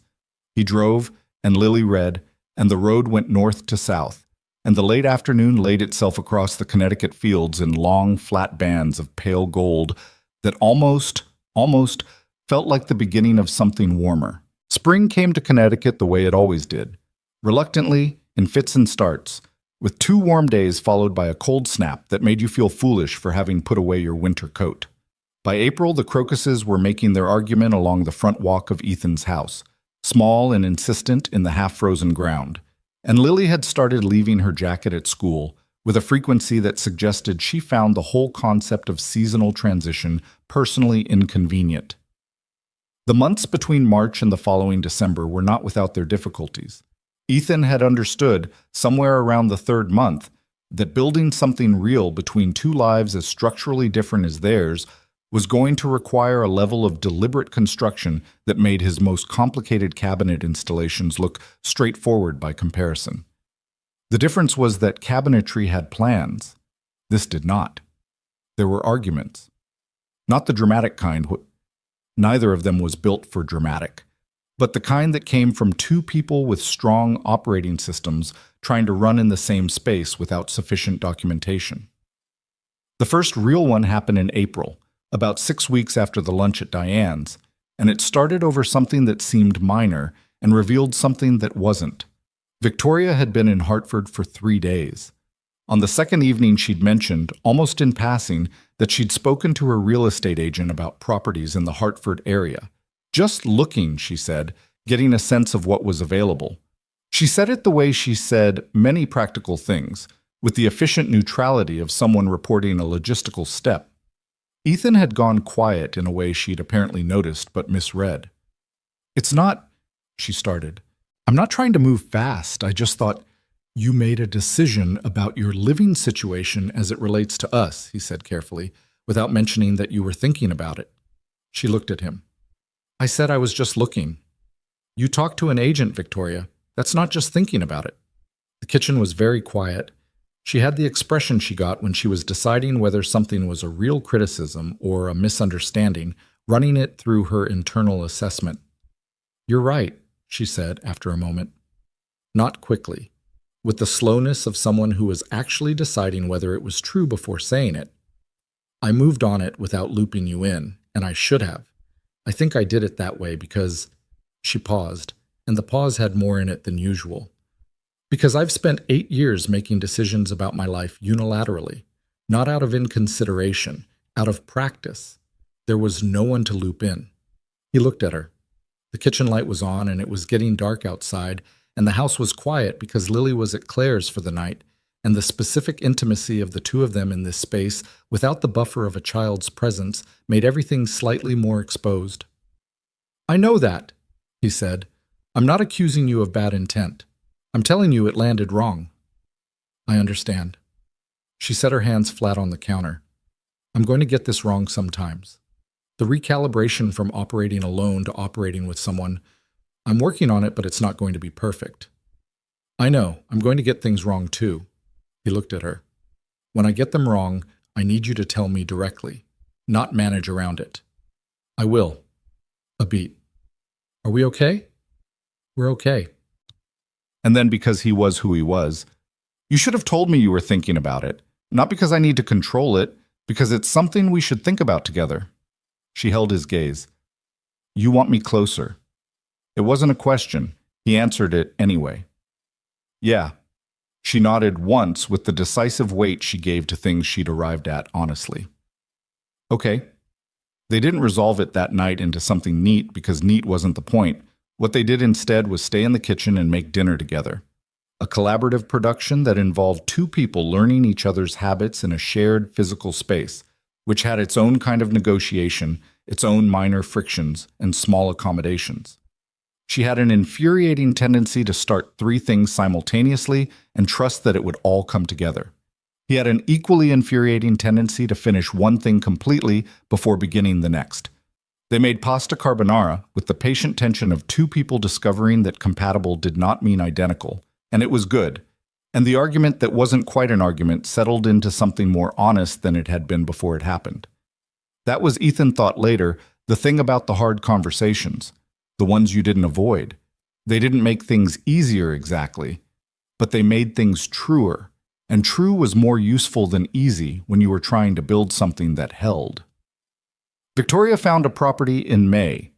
She told him first, before she called the agent back, sitting across from him at the kitchen table with her laptop and 3 browser tabs, and the expression she had when she was presenting a business case she believed in. It was a renovated carriage house 40 minutes from Ethan's house, close enough for the kind of presence that mattered, far enough to maintain the separateness that both of them, if they were honest, still needed.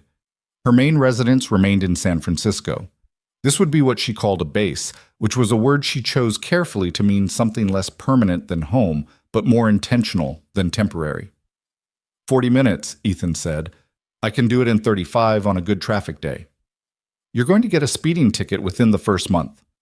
Probably, she agreed without apparent concern. He looked at the listing photos. The carriage house was old, well built, with the particular bones of New England construction, timber and stone, nothing asking to be impressive, just asking to be sound. He liked it immediately and didn't say so right away, because he wanted to look at it honestly rather than through the feeling of wanting her closer.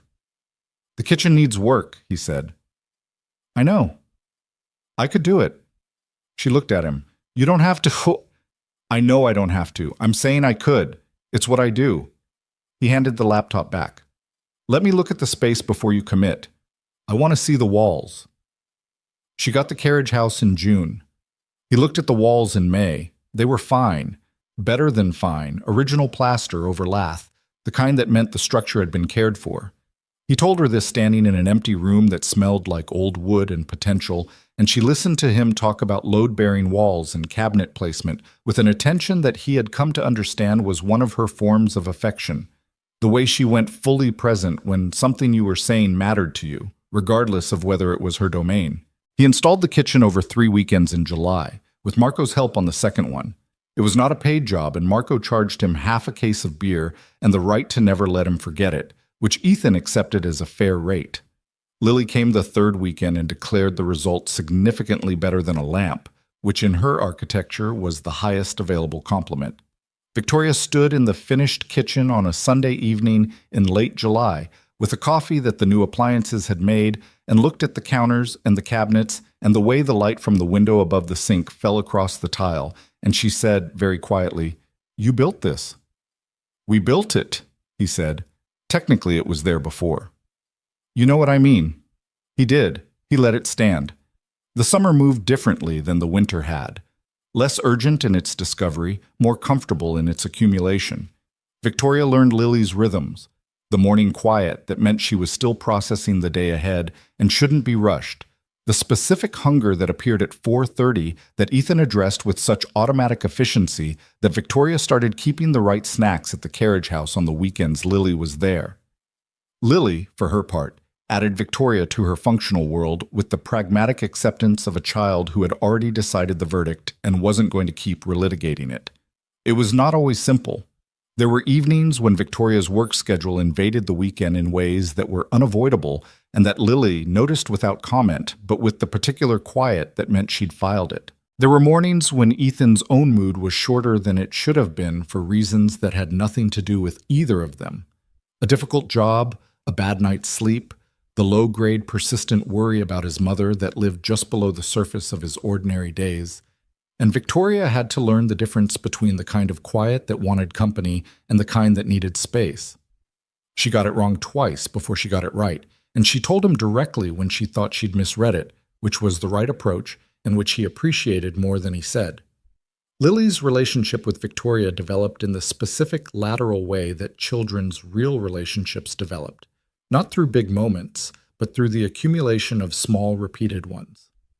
Victoria attending the school's spring science fair, where Lily's project on bioluminescence won second place, and Victoria's restrained expression of pride was so clearly genuine that Lily's teacher mentioned it to Ethan afterward.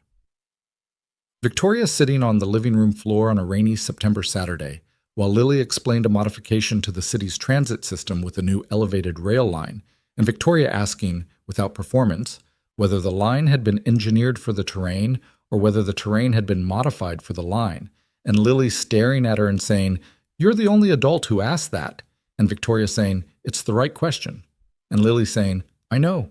Victoria being present, consistently, at the ordinary margins of the week, a text to Ethan to say she'd be late, arriving anyway, and sitting down to dinner at 7:30 and eating cold pasta without complaint because she'd rather eat it cold with them than hot without them, and everyone around the table understanding this without it being said.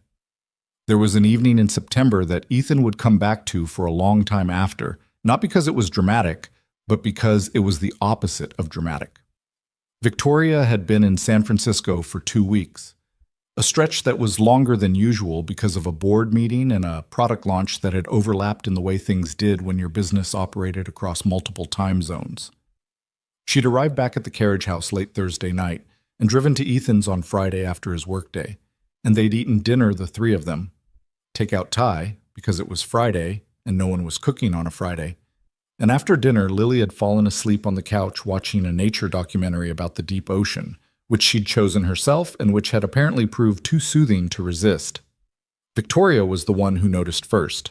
She crossed to the couch quietly, turned off the documentary, and pulled the throw blanket from the back of the couch over Lily with the same unhurried care that Ethan used when he thought no one was watching. She stood there for a moment after, looking at the sleeping child with an expression that was entirely unguarded in the way faces were when they believed themselves unobserved. Ethan watched from the doorway. He had been very deliberate over the months about not putting words on things before they were ready for words. He was a measured man. He had learned the cost of moving faster than the truth of something, and he had learned it in ways that left marks. And he had applied that learning here with the same discipline he applied to the things he built. Because building before the foundation was ready was how you got structures that looked right and failed wrong. But watching Victoria tuck a blanket around his sleeping daughter with that unguarded face, he felt something in him settle the rest of the way down. Not a new feeling, a completed one. The last tension in a joint finding its alignment. She turned and saw him. She didn't look away. "She's extraordinary," Victoria said quietly, which was the same thing she'd said in the parking lot at the restaurant in December. But it sounded different now. Not surprised, not discovering, just true in the way long-held things were true. "I know," he said, the same answer he'd given then. They stood in the quiet living room with the sleeping child between them and the October night outside the windows, and nothing required saying. It was November when the question that had been circling for months finally landed. Not from Ethan and not from Victoria, and not from Lily, who had her own version of patience that she'd apparently inherited from someone in a previous generation. It came from Diane. Ethan had driven up to Torrington alone. Lily was at a school friend's birthday party. Victoria was in Boston, and he and his mother had spent the afternoon doing the quiet domestic things they did when they had the house to themselves. She read. He fixed the storm door that had been sticking since August. They ate soup from her version of the recipe, which he still maintained was slightly inferior to his but would never say. After dinner, Diane cleared the table with the efficiency of someone who had been running a household alone for 9 years. Ethan's father had died when he was 23, a fact that had shaped him in ways he'd spent years understanding. And she settled in the chair by the window with her tea and looked at him with the reading glasses over glasses combination that meant she was about to say something direct. "What are you doing?" she asked.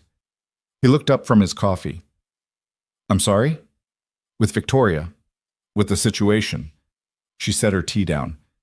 "You've been together a year. She bought a house 40 minutes from you. She goes to school events. Lily calls her by her first name and talks about her the way she talks about Claire." Diane folded her hands in her lap. "What are you doing, Ethan?" "Mom, I'm not rushing you. I'm asking what you want. There's a difference." He looked at the table. There was a scratch in the wood from a dinner 20 years ago that had never been sanded out, and he'd looked at that scratch at this table for most of his adult life. And something about its familiar presence in this specific moment made the question feel more serious than it might have otherwise. "I want to stay in this," he said. "That's not the same as knowing what this is." "I know what it is." He looked up. "I know who she is. I know who we are together." He paused, choosing the exact words. I'm afraid of moving faster than she's ready for.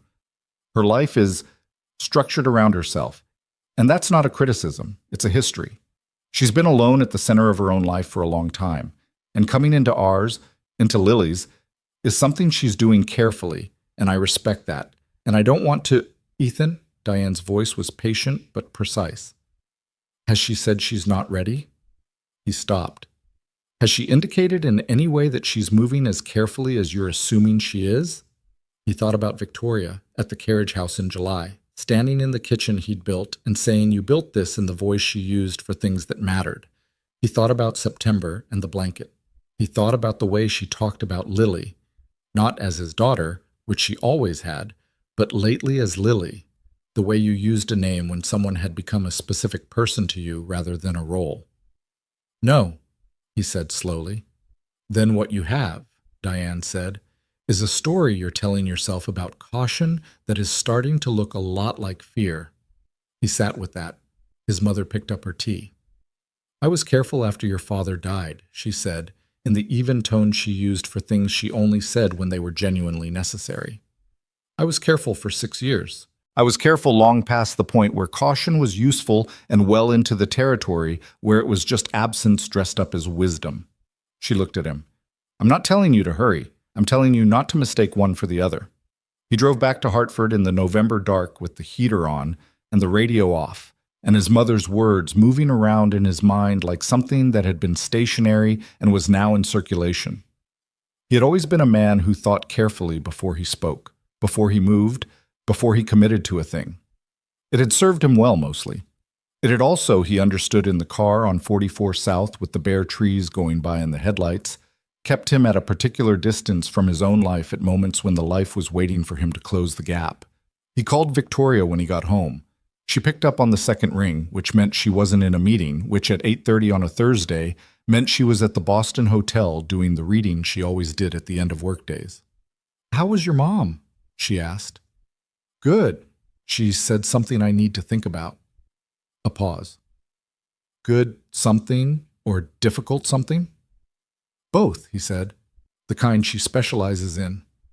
He could hear Victoria settling, the specific sound of someone who was already in bed or in a chair, adjusting to the frequency of a real conversation.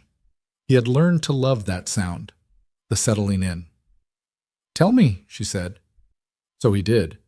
He told her about the scratch on the table and the storm door and the soup and his mother's reading glasses, and the question that had not been a rush but had been, he was beginning to understand, an accurate diagnosis of where he'd been stuck without knowing he was stuck. Victoria was quiet for a long time after he finished, longer than her usual processing quiet. I've been waiting, she said, finally. He went still. Not impatiently, she said. I want to be clear about that. I wasn't waiting because you were slow. I was waiting because I understood you were being careful, and I trusted you're careful, and I didn't want to push because I was... A pause. I was afraid of wanting something too clearly, of saying what I wanted and having it be too much. Too much for what? For what I thought you'd let yourself have. Her voice was careful and honest in the specific way it got when she was saying something that cost something. You build things for other people's lives, Ethan. You built my kitchen. You built a whole life for your daughter. And sometimes I watch you and I wonder if you've forgotten that you're allowed to build something for yourself. The house was completely quiet. Outside, a neighbor's porch light had come on, a rectangle of yellow against the November dark. He thought about what he wanted. Not abstractly, concretely, the way he thought about the practical things. What he actually wanted, in the specific terms that didn't need decorating. He wanted Lily to grow up with Victoria in her life, consistently, not as a visitor, but as a presence. He wanted to stop having Sunday evenings feel like a countdown to the moment when the house went back to its ordinary configuration. He wanted to stop managing the thing carefully and start building the thing intentionally, which was what he did with everything that mattered, and which he had been, his mother was right, afraid to do here. I want more than we have, he said.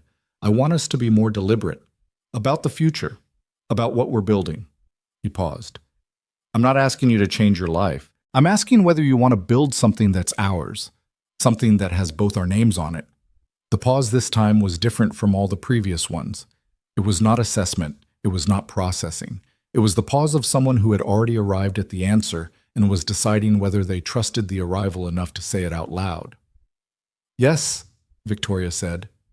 Straightforward, no hedge, no qualifier, just the word in her voice, plain and clear and real. He exhaled.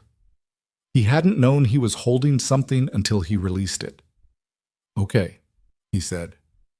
"That's your word," she said, and he could hear the smile in it. The real one, the crooked, slightly uneven one. "It's the right word." "It is," she agreed. "It's the exactly right word." Not. They did not move in together that winter or that spring. The carriage house remained hers, and the two-bedroom on Fernwood Street remained his and Lily's, and both of them understood that this was not avoidance but structure, the acknowledgement that what they were building needed to be built right, which meant built to last rather than built to impress. The deliberateness they'd agreed to was not about speed, it was about intention. But things shifted in the particular way that things shifted when two people stopped navigating around a future and started navigating toward one. Victoria came to Lily's school events not as a guest, but as a fixture, and the teachers who had watched her appear over the months had long stopped needing an introduction. Lily, who had been to the carriage house enough times to have a drawer in the guest room where she left her things, began referring to it without preamble as Victoria's house, which was the name Lily gave to places that were real to her rather than theoretical.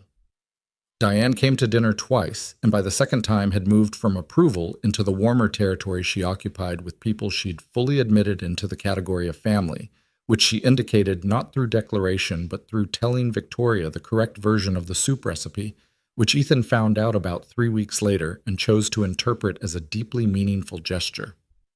Claire cried at Christmas dinner, which she blamed on wine and which no one believed. Marco told Ethan at the end of a job in February, apropos of seemingly nothing, that he'd seen Ethan smile more in the past year than in the preceding 4 combined, and Ethan told him to shut up and hand him the level, and Marco said, "Yep, much more relaxed, I can tell." And they worked in comfortable silence for the rest of the afternoon, which was the language of men who had worked beside each other for years and knew when something was true and didn't need to extract it. The day Ethan went to Margaret's shop was a cold Tuesday in December, exactly a year after the dresser, which he had not planned and which he noticed only as he was parking on Alderman Street and felt the particular texture of the date sit down on him. He had a small gift, a jar of good honey from a place in Litchfield that Margaret had mentioned once, 8 months ago, in a sentence he hadn't been sure he'd remembered until he found himself standing in the store. And he had a card, plain cream, which he had written that morning at the kitchen table while Lily ate cereal and asked him what he was writing. "Something I need to say to someone," he told her. "Why can't you just say it out loud?" "Some things are better in writing." He finished the sentence and looked at it. "It makes them more real." Lily appeared to accept this, drank the rest of her cereal milk, and went to get her backpack. Margaret's tailoring shop was a narrow storefront between a dry cleaner and an accountant's office, with a window full of the kind of quiet evidence of craft, a dress form, a bolt of wool, a small hand-lettered sign, that most people walked past without reading. Ethan had been inside twice before, both times with Sophia. He pushed the door open and the small bell above it announced him. Margaret was at the work table in the back, pinning a hem with the focused patience of someone who had done it 10,000 times and still gave it full attention. She looked up. She looked at him the way she had on the day of the dresser, not with surprise exactly, but with the careful attention of someone reading a situation in real time. Then she saw his face. She set down the pincushion. "Well," she said, "I brought you something." He set the honey on the counter. He held out the card. She crossed to him and took it. She opened it and read it standing there, and the card had exactly 8 words inside. "Thank you for saying the thing." Margaret looked at the words for a moment.